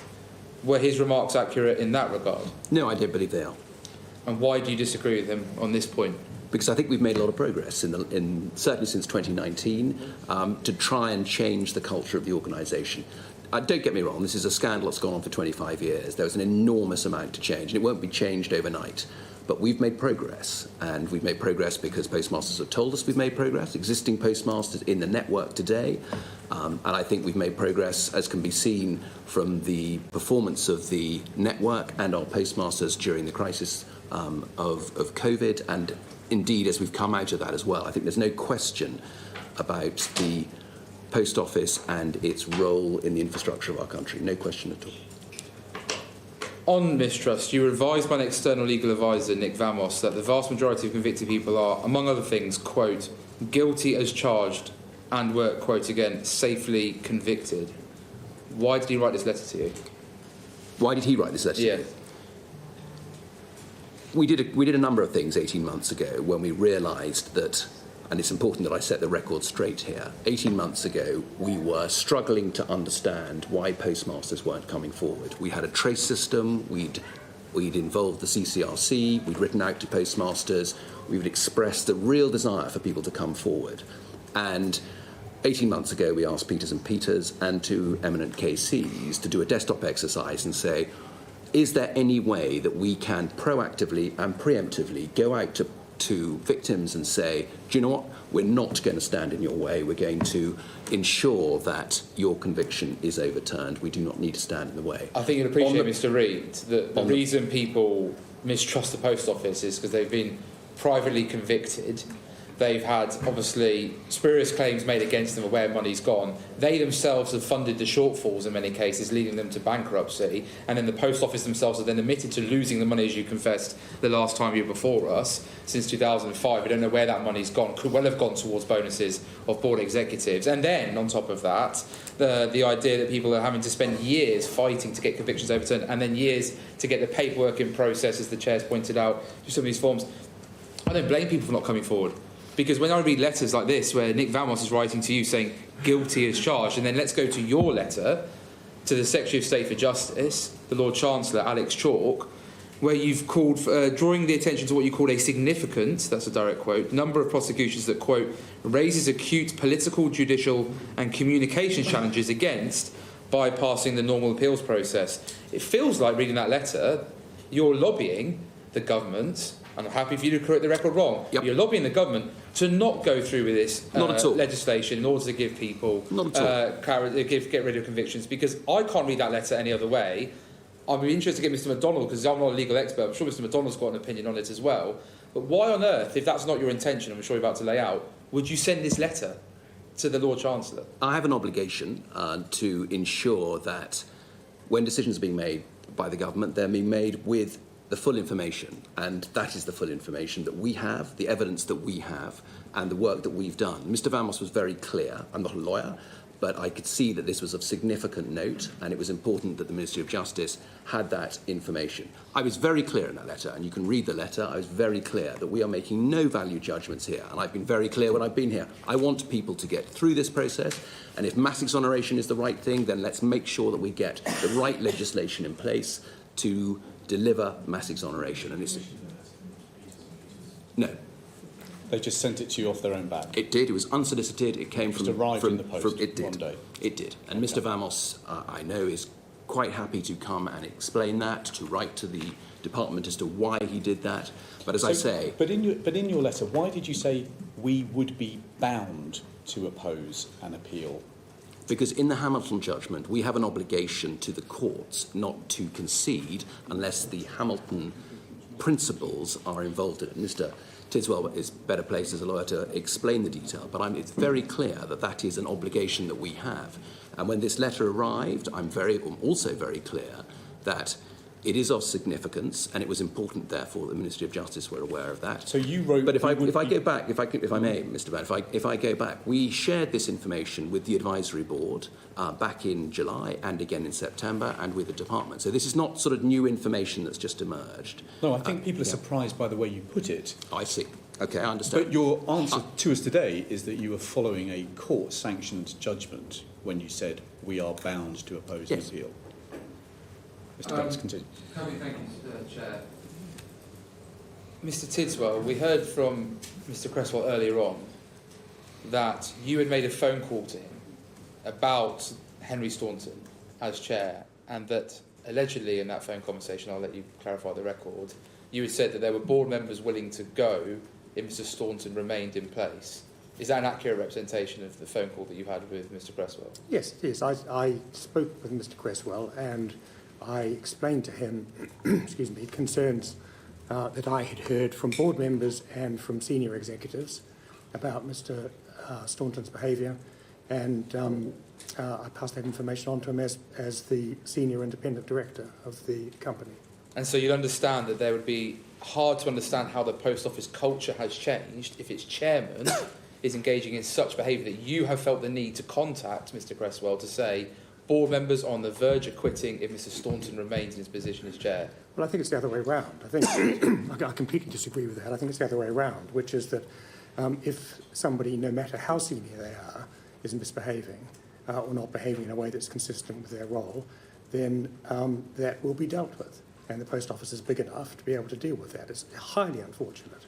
And it causes, I'm sure, an enormous amount of concern to all of you and everybody who watches the post office and wants to see it succeed or at least do what it should be doing. So I'm acutely conscious of that. But let's be in no doubt that when there were circumstances in which a very senior individual was doing something they should not have been doing, the system worked and that information was conveyed as it should have been done. Are you able to give details as to what the allegations were against Mr Staunton, or is there currently still an investigation underway? No. Well, as you heard from Mr Cresswell, there is an investigation underway, and I'm not going to comment on that because it is a confidential investigation. But I can tell you what I told Mr Cresswell, which was what he told you. There were a number of concerns, the most significant of which were that Mr Staunton was obstructing investigations, and particularly the investigation into him, whistleblowing investigation into him, and he had taken steps to circumvent the shareholders' position in relation to the appointment of my replacement. And then final question for me, Chair. Mr Reid, you said you've been meeting with, alongside Mr Recalden, a number of victims. Do you have a specific number of how many you've met to date so far? I think it's 33 that I've met. I think Mr Recalden's met more like 50. 49. And how regularly are those meetings taking place, or how often are you sending out invitations to come meet yourselves? We've been very clear that we are open for any victim to come forward and to meet us, and we've done that, and we've said that consistently over the last 18 months. And the number of individuals I've met across, I've been to Scotland, to Ireland, Wales, all over the country to meet individuals. Even in this building, I've met victims as well on a one-to-one basis with Mr Recalden. So it is something that I extend, and I'm very, very keen that my leadership team and members of the board also do that, because it's important that people understand the trauma that people have gone through and what they have experienced, because I think that will make us a better business culturally and a better business to understand the postmasters and the trauma. Thank you. You wrote in your letter to me earlier this year that improvements had been made in the culture, but reading the emails that we released yesterday, I saw Mr Staunton's email included a view expressed by one of the sub-postmasters on the board, that the views expressed by Richard Taylor and previously by management and even members of the board still persisted. That those postmasters who hadn't come forward to be exonerated were guilty as charged. Quotes, "It's a view deep in the culture of the organisation that postmasters are not to be trusted." It doesn't sound like the culture has been improved in quite the way this committee would hope. That's a very disappointing email. There's no question that the release of that documentation was deeply troubling to all of us. We met as a board last Wednesday, and the individuals involved in that email refuted the characterisation and the way that it was written, which was pleasing to hear. Notwithstanding that, we know we've got a lot more to do. We know there's a lot more that we need to do as an organisation to improve. But one of the things that I'm very clear about is there must be opportunity for members in the board to have disagreements. That's why we have invited postmaster directors onto the board to challenge us and to make sure that we make the right calls to postmasters, that operationally we're doing the right things, and that can be uncomfortable. And I was very acutely aware that when I suggested to the Secretary of State that we do have postmasters on the board, it would would inject discomfort. And the reason we do that is because clearly we needed to get the board and the business closer to the operation and to what postmasters. But it's prima facie evidence that the culture is not yet in the right place. Well, as I say, I think it's work in progress. We've been very clear it's work in progress, and it is deeply worrying and distressing that we are not making the speed of progress that we would like to. However, as I say, at the board, we were united in our purpose last Wednesday. The board members that were on the call, all the board members that were on the call, were very clear that we have a direction of travel and we're going in the right direction. So the cultural problem is work in progress, not job done. Correct. Okay, thank you. Mr Lavery. Who's the Untouchables, Mr Reid? It's not an expression that I am aware is used in the organisation, not an expression that I recall using. I think there is a misunderstanding in the way that that expression has been used. It's referred to as 40 untouchables. I'm very, very, very clear that we have done two pieces of work. One, where we've been through all the past roles in the organisation for the last 30 years, and we've identified that there are 5 individuals who have investigator or investigating manager in their job title. None of those individuals are involved in any activity to do with investigation today. We've also, and I think this is where the 40 number it comes up, is that we have 43 cases that have been opened up as a consequence of the meetings that Mr. O'Caldin and I have done with former postmasters, identifying where there are names that have come up in those private meetings, and also from the human impact evidence that we've heard in the public inquiry. And we are looking into those 43 cases. That's not 43 people, that's 43 cases. So this notion of untouchables is not an expression that is used in our organisation, so I don't know where it comes from. You recognise the term untouchables and recognise where it comes from. Just to explain that, because other people have got a different view. They call the untouchables due to the power of the wheel, due to the aggressive nature, the fact that they act like mafia gangsters. That's not my words, it's words of sub-postmasters at the Sylvain inquiry. It's been stated that they operate under a dire culture that still considered that the wrongly convicted postmasters were guilty and undertake. You know, to be quite honest, this reads like a badly scripted gangster movie, that you've got a group of investigators turning up at post offices and basically wielding so much power and frighten the wits. Well, let me. Hang on. Frighten the wits out of individual sub-postmasters, postmasters, employees, closing them down at a wheel, calling them everything, causing people, like we've heard this morning, to actually leave the country and leave the place of employment where they've lived, and not to return. Well, that's not happening today. We've not investigated or prosecuted anybody since 2015. This may well have happened in the past, and the reason that we are acting on the cases that have come up in the human impact evidence gathering in the inquiry and the names that come to Mr. O'Caldin and I when we meet individually with people is that we want to build an evidence to make sure that no one is above the law in the post office, and that's from the top to the bottom, and we will do that. The only way that we can regain any form of trust is to be totally transparent and absolutely clear that no one is above the law, and that is absolutely the case. Do you believe that at the time that they actually acted in the... Yes, I've heard those stories, and I've heard those narratives, and I've heard very, very traumatic descriptions from individuals that we have met, that Mr. O'Caldin and I have met, harrowing stories. And so I do believe that is the case, and I do believe that where there are individuals, we are investigating them. However, what I also want to be really clear about is we don't want to repeat the mistakes of the past. We don't want to just prejudge people in the way that clearly happened to postmasters historically. And we will go through due process. If there are individuals who have been involved in activity that is either aggressive or that has been unacceptable, then we will explore that. And that's what we're doing with the 43 cases. Are there any original investigators from that time still active in investigating current postmasters? We, as I say, we have 5 individuals who were investigators or had investigation manager in their job titles still in the organisation. I'm not going to describe what process we are doing, but we are looking into allegations that have been made against those, so there are investigations that are ongoing as a consequence of the 43 casework that I described to you just a second ago. Just for clarity, people who have been categorised by sub-postmasters as mafia gangsters are in investigation. Or still, whether they're under investigation, that's not the point. They're still employed by the post office, making investigations into current postmasters. No. So that's not the case? Not the case. So none of them's employed? Not in investigative roles at all. So then there are 5 people, as I say, there are 5 individuals. Just tell me instead of me trying to quiz you. Yeah. Are they working for the post office? We have 5 people working for the post office who were involved in who have investigation and investigation manager. That's what I'm saying. That's what I just said. It's not, man. You're trying to hide it, man. Say again.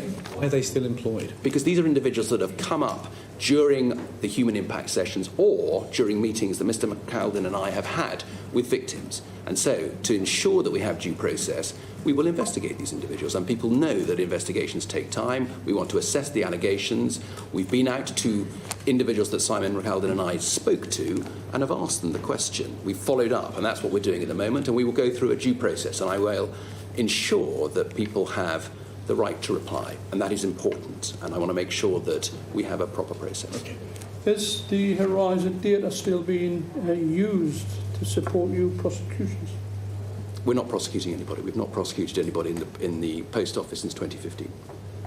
On the Project Pineapple email exchange, I'm sure you know. Yes. You understand that. I understand that. One non-executive director talked about so-called path clearing efforts in the post office to settle new financial discrepancies, which have, and I have to quote him, echoes of the past and the responsibility of a man who constantly reinforces the mantra of all postmasters on the basis that they undertake, you know what this refers to? Path clearing is an exercise that we will need to, or it's colloquially referred to as path clearing, which is when we move off the Horizon platform in 1, 2, 3 years' time, whenever that moment is, we will have to go branch by branch and post office by post office to ensure that actually we manage to migrate from one system to the other. And the path clearing exercise is how are we going to go into the branches to make sure that they are fit and ready to accept the new Horizon system. So I'm not sure what he was aiming at with that comment. It hasn't started, it hasn't even been planned, we don't have a delivery mechanism yet in place. But the colloquial term is that we will need to ensure that everybody is fit for purpose, ready to go, branches ready, and that's what path clearing is. How do we help postmasters? How do we support postmasters to be ready to accept the new system when we migrate away from Horizon? Mr. Reid, Mr. McAlden, Mr. Oldnell and Mr. Tiswell, are you untouchable? The answer is, I can speak to that. The answer is absolutely not. If people are not complying with their duties, then they're accountable, and you see that most clearly with the departed chairman. And I certainly expect everybody in the organisation to be accountable. And at the moment, in the absence of a chairman, I suppose I lead the board, but I can absolutely tell you every member of the board believes that as well. I would echo that point. I expect to be held to account in my role by my leadership team, and absolutely. I can echo that, and I can tell you that I am challenged regularly, and I am very touchable. So am I. Didn't seem too convinced there, Mr. Can I just check something, Mr. Reid? So you wrote to me on the 23rd of February to say you do not recognise the 40 investigators' remark, but I'm looking at the email from Elliot Jacobs, Wednesday, January 24th, that says, the culture that PMs are guilty and undertake is embedded in this company, and whilst we continue to employ 40-plus people who ensured innocent people were found guilty and who continue to believe that mantra, this will never change. I'm trying to understand why you don't recognise the 40, but Elliot Jacobs, who sits on your board, or did sit on your board... He did. Does. It's inaccurate. It's not true. Elliot Jacobs is wrong. Yeah, he's wrong. He is wrong, he exists. But you said you don't recognise that remark, but it's clearly common currency amongst board directors. Well, but between Mr. Jacobs and Mr. Staunton, clearly it is. But that's not current currency in our business. In our business, common currency would be people would be talking about it. It's not common currency. Okay, Mr. McDonald. Yeah, just wind back a little bit to the Nick Vamos. Yes. Just for the record, Mr. Reid, did you take it upon yourself to write to the Lord Chancellor? Yes. And did you challenge that view that he had expressed, that Nick Vamos had expressed in that letter? Did you subject it to any challenge process? No, I didn't challenge his process. I I recognise that it was a letter of significance. I'm not a lawyer, as I say. I spoke with my corporate affairs team, and they felt that it was something that we needed to release, and that is what we did.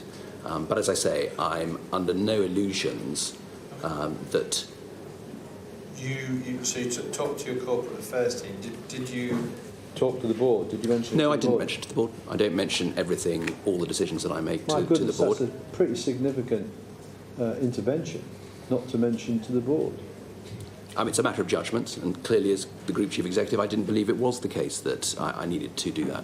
I wasn't drawing any conclusions as a consequence of this. I've been very clear that we were releasing this information because we had done to the advisory board, we had done to the government back in September. This is not new news. It's not news. It's a bomb's gone off, and you're not talking to your board about it. We have an obligation, and that obligation from a legal perspective is why it was important for us to release that information. We're making judgments about it, no value judgments about it. Thank you, Chair. Julie Martin. Thank you, Chair. I just wanted to go back to Mr Tidswell. In the first session, I had an exchange with Mr Cresswell, and I just wanted to make sure you've had an opportunity to comment on that. Mr Cresswell said to me that he'd never heard anything like the allegations made to me by Ben Tidswell about the chairman. Now, they included, as you've mentioned to my colleague Mr Gullis, about silencing a whistleblower, bypassing potentially a board appointment process. Mr Cresswell also mentioned something that I think may be relevant for our next session as well, in terms of interpreting the meanings of various memos and conversations that the former chairman had. Mr Cresswell said some aspects of the chair's performance in terms of his grip on his brief and whether he was alert at meetings, that was also a concern that had been passed to him. Is that a concern that you raised and that you could expand on? That is not a concern I raised in the conversation I had with Mr Cresswell. I think I can say that there was a distinct change in Mr Staunton's behaviour once that I perceived, once he became aware of the investigation into him. And I know that because I was the person who was asked to convey to him that he was going to be investigated as the Senior Independent Director. And that was in about November last year. And I think it would be fair to say that his behaviour changed in a way that was somewhat erratic from that point and became more erratic as we got into January. And so I think if I'm answering your question correctly, I did have some concerns about Mr Staunton's behaviour from about November. Prior to that, I don't think... Mr Staunton has his own style, and that was the way in which he ran meetings and dealt with people. And I didn't have a problem with that. It's not the way necessarily I would have done it, but I didn't have a problem with it. I certainly don't recall him falling asleep in meetings or anything like that. Okay, that's useful. Thank you very much. Thank you, Chair. Thank you, Chair. Mr Ricalden, if I could come to you. When you make settlement offers to sub-postmasters, did you mark them as without prejudice and then go on to say that this made them confidential? Yes. Why? We did it because we got legal advice to do it, and when it was set up, that's what we agreed to do. And by the way, that is standard practice, but we've listened and we've changed. So we are not having without prejudice is now being withdrawn because we've listened and we understand what the message that sends about secrecy, if we don't want it disclosed, etc., etc. But who gave you that legal advice? Because I've got here a warning notice from the Solicitors Regulation Authority from the 28th of November 2022 that makes very clear that you shouldn't do that in those circumstances. So the original legal advice was from our legal advisors, which were Herbert Smith at the time, and to go through this process to make sure we are safe in terms of withdrawing without prejudice, we sought other legal advice, and the view is that actually it's a call that you can make if you want to. The recommendation, by the way, is to keep it on, but actually we get the optics, we understand the optics and the message it's sending. So on that basis, we have in the HSS, we are taking without prejudice off those. And retrospectively as well. So was there a conversation when this warning notice was issued about whether it was right to keep them on the settlement letters? After the 28th of November 2022, Was there a conversation that this had been issued and you needed to review them? So this conversation about having is an ongoing one for some time. I can't remember when it first started, but it has been an ongoing, because of the feedback we've been having around the optics of what that looks like, hiding behind corporate secrecy, etc., etc. I mean, it's not just optics. This is a Solicitors Regulation Authority warning notice. I assume you employ a general counsel. You did back in 2022. You would expect your general counsel to keep up to date with warning notices issued by the SRA. So is it your belief that the General Counsel was negligent and just didn't pay attention to documents coming from the regulatory body for solicitors? It is not my belief at all, and I have to be careful here because obviously, as you know, this is being referred to the SRA, and we await their outcome. So I can't comment on that. But I don't. The Group Legal Counsel has been absolutely involved in all of these decisions. Okay, Mr. Reid, last time you were before this committee, we had an exchange about non-disclosures agreement. I specifically said, does the Post Office still use non-disclosure agreements in reaching settlements with sub-postmasters? And you said, not to my knowledge. I said, so non-disclosure agreements, so no non-disclosures have been requested or signed since you took over as Chief Executive. You said, not to my knowledge, and then said you'd check. I appreciate you have now checked. I have checked and written to that effect, yes. Is it not the kind of thing that you would expect your General Counsel to keep you updated on, given there was a warning notice by the regulatory body? Yes, I mean, that's a fair challenge. Okay. Mr. Tidwell, if I can come to you on a separate matter.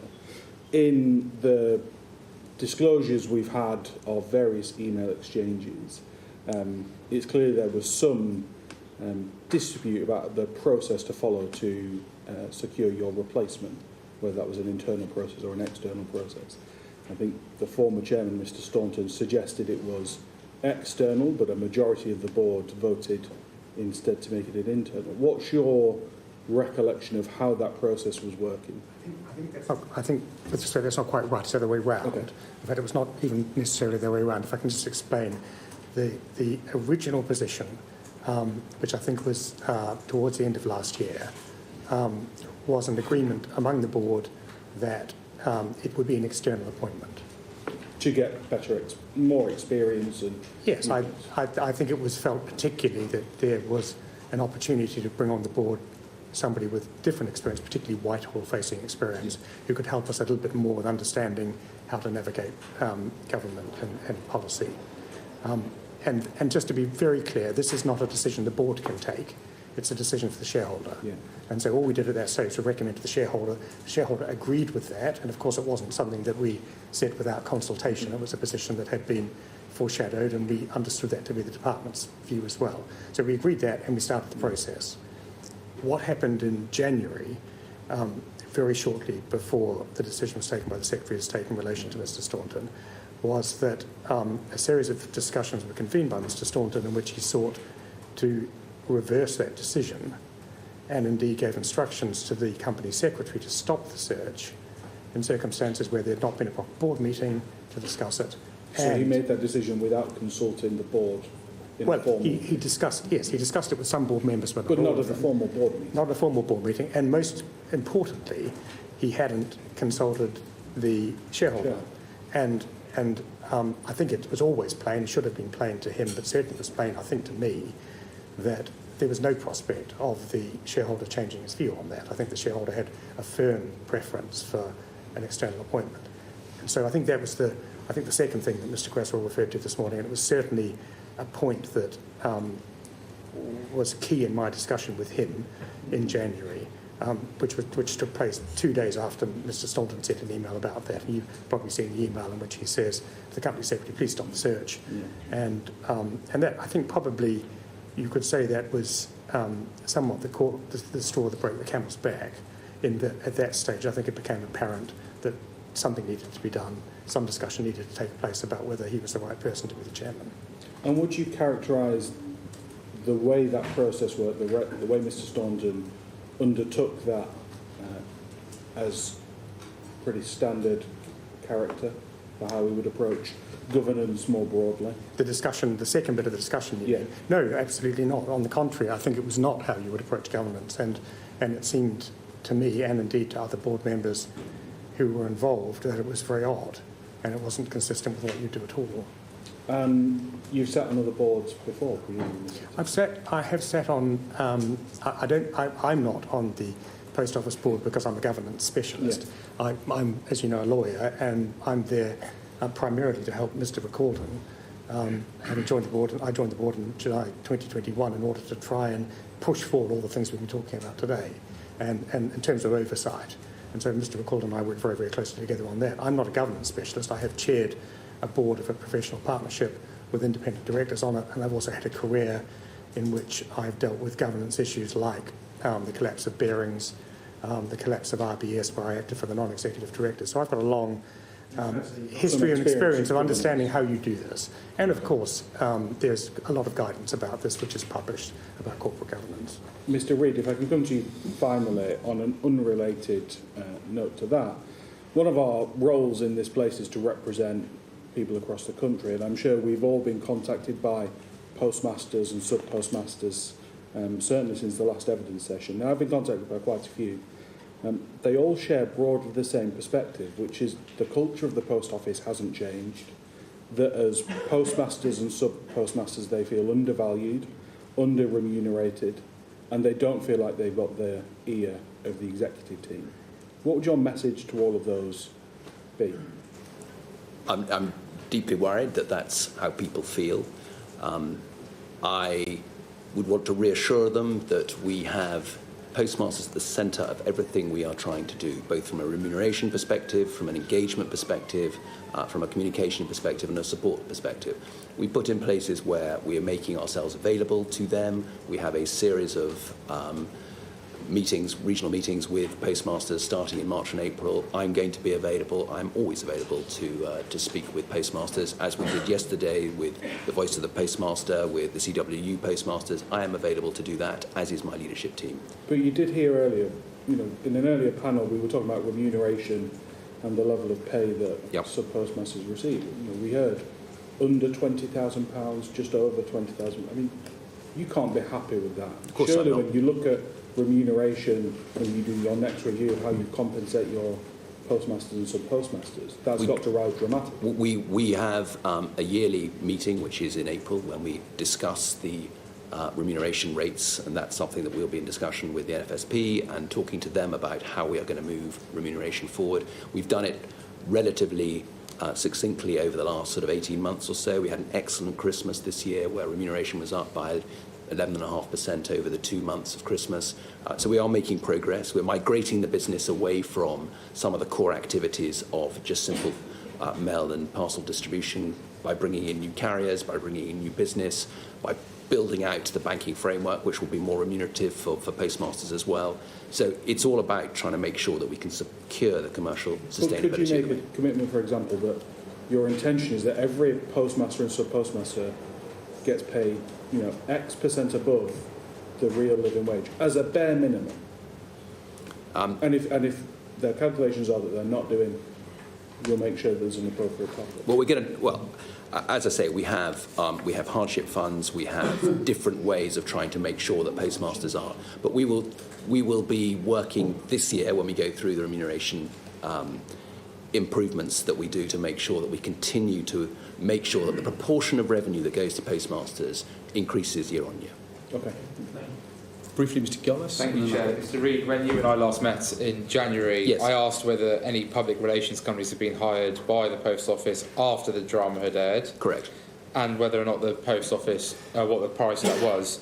An article in the Telegraph today suggests that there is a firm called TB Cardew at a rate of £15,000 a month. Can I first of all ask, when was that contract agreed with them? TB Cardew started working for the business in 2019. And then again in 2022 we had the renewal of that contract. Can I also then ask, have you had obviously any training for them to appear for the Select Committee? Have I had any Select Committee training, as they might call it in public affairs, to prepare yourself for today? I've obviously prepared for this. It's an extremely important meeting, and of course I would prepare for it. And they put a briefing pack together of biographies of members as well as suggested questions that might be asked? Yes. You're using today, okay. have very quickly then, TB Cards obviously have been the company that's been used, you'll understand that there'll be concerns that £15,000 a month, an extortionate amount of money, that the contrition being shown by the Post Office might not be taken as seriously if this is effectively being paid to spin your way out of a crisis. I don't follow the logic of that at all. We're a business generating £1 billion worth of income in a year. We have commercial arrangements with the likes of every DPD, with banks. We need a PR organisation to work with us to make sure that we promote today's business, both from a social perspective and from a commercial perspective. So I don't, I'm afraid, Mr. Gullis, believe that that is. So how much of the time has been, and how much of their time has been spent specifically then, percentage terms, on what's happened? Very little. Very little. In terms of, if the point you're trying to make is the preparation for today, most of the colleagues on this panel will have done work themselves, and we would have had a practice as well, which of course you would expect us to do because we want to take this seriously. I just wanted to make sure postmasters, sub-postmasters and mistresses actually feel that the contrition that you've shown on the panel today is genuine and is real. Absolutely. And it's not something that's been rehearsed and prepared for like a good actor. No, it's not. Thank you, Chair. Super quick. £1 billion generating income, and we hear about hardship funds for postmasters. Well, the juxtaposition of those comments is just unbelievable. Are you going to sort this out by recognising a proper trade union to represent postmasters? Because that's been sadly absent from this process, is needed. So I'd like you'll be aware that we have a long-term contract with the NFSP, and clearly that's something that we are trying to work with them to create the right environment. Clearly the protections weren't afforded to these postmasters. And just finally, on the Remuneration Committee, Mr Tidswell, you serve on the Remuneration Committee. Yes. Is that issue closed out in terms of the bonuses that were paid, the metric that was calculated opposite the funding of information to Sir Win Williams, fraudulently, falsely put into those accounts to award people bonuses, which would ordinarily lead to a prosecution under the Theft Act? Yes, Is that done? Yes, it was very clumsy, and I do apologise to everybody for that. Clumsy? You've got postmasters who are prosecuted under the Theft Act and for false instrument and false accounting. And yet that happened at the senior level of the Post Office. Well, I'm sure you've seen the reports, 2 reports into this from Amanda Burton and Simmons. I absolutely accept the findings that they made, and the issue is closed out. Yes, it is. Hardship funds. Sorry? Hardship funds in the Post Office. This fantastic brand, the Post Office, you've got hardship funds for employees. I'm not sure what that really shows with regard to your leadership. I believe and understand that you received somewhere in the region of £400,000 bonus in the last couple of years. £400,000. 2 of the individuals that sat the other day were receiving wages of less than £20,000, nearly less than the national minimum wage. Your bonuses, on top of your hundreds of thousands of pounds in wages, was 20 times more than their annual salary. Does that not just really show how the Post Office is rotten to the core? I'm not going to answer that question in that sense. Clearly, I'm well paid. Why would you not I am clearly well paid, and I'm clearly in a position where I'm trying to make sure that the commercial sustainability of the Post Office is going to be for the next generation as well. Let me just check on this, just close off Mr Higginbottom's question, because I think in your letter to me earlier this year, you said the offer letters that were made to postmasters and mistresses, the offer letters are marked without prejudice so that they are confidential. But in fact, when you mark something without prejudice, it just means the contents are not admissible in court. It's not a confidentiality agreement. So I think the letter that you sent to us wasn't a perfect reflection of the facts. I will have to check that. I'll come back to it. Okay. Charlotte Nichols. Thank you, Chair. Mr Reid, you just referred there to the Post Office's relationship with the Federation of Sub-Postmasters. This is not an independent trade union and is something that's been brought up by Alan Bates in front of this committee in previous evidence sessions as being an organisation that are actually complicit in the perpetuation of the Horizon scandal. Do you think that it is time for the Post Office to recognise an independent trade union who, as in evidence that Alan Bates has previously given before this committee, might have actually supported sub-postmasters rather than throwing them to the wolves, as the National Federation of Sub-Postmasters did? We're open to talking to all postmasters and postmaster groups. As I said yesterday, we spoke to the CWU, who represent some 275 to 300 postmasters, and the Voice of the Postmaster group, who represent over 1,000 people. So I'm not closing down any conversations with any specific. I'm keen to speak to all groups of postmasters to understand how we can move the post office forward. Thank you. Mr. Reid, in your earlier evidence today, you said if mass exonerations are the right course. To be crystal clear, do you or do you not believe that this is the right course? To be crystal clear, we support anything that is going to accelerate justice for wronged postmasters. And I'm absolutely clear if that's what the government wants to do, we will support it. But again, do you believe that there are sub-postmasters and sub-postmistresses who are, quote, guilty as charged, as advised by Nick Vamos and raised as a concern by you in your letter to the Justice Secretary, for all of the answers that you've given about mass exonerations to be very, if this is something the government wants to do, if this is the right course, do you believe that there are people who are guilty who will be exonerated under this? And if not, what is your opposition to this? I've no opposition. I've no opposition. So you do not believe that there is anyone who is guilty who will be exonerated under this mass exonerations proposal?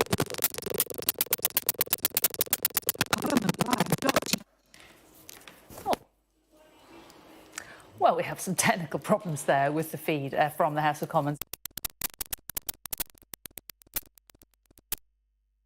ParliamentLive.tv.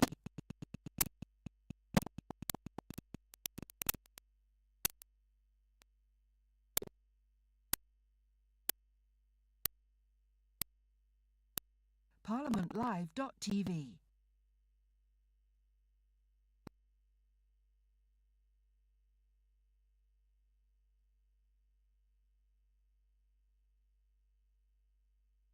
ParliamentLive.tv.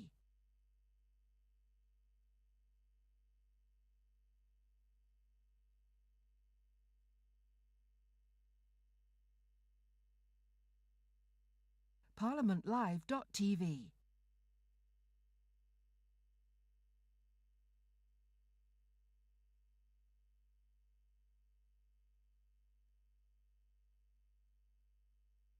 ParliamentLive.tv.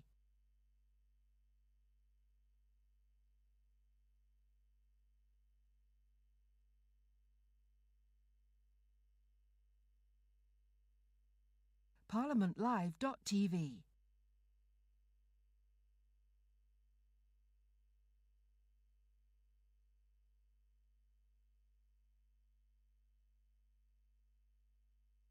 ParliamentLive.tv.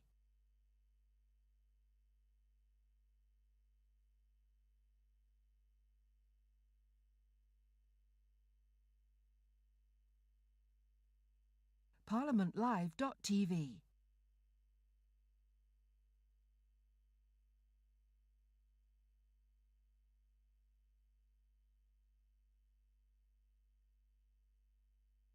ParliamentLive.tv.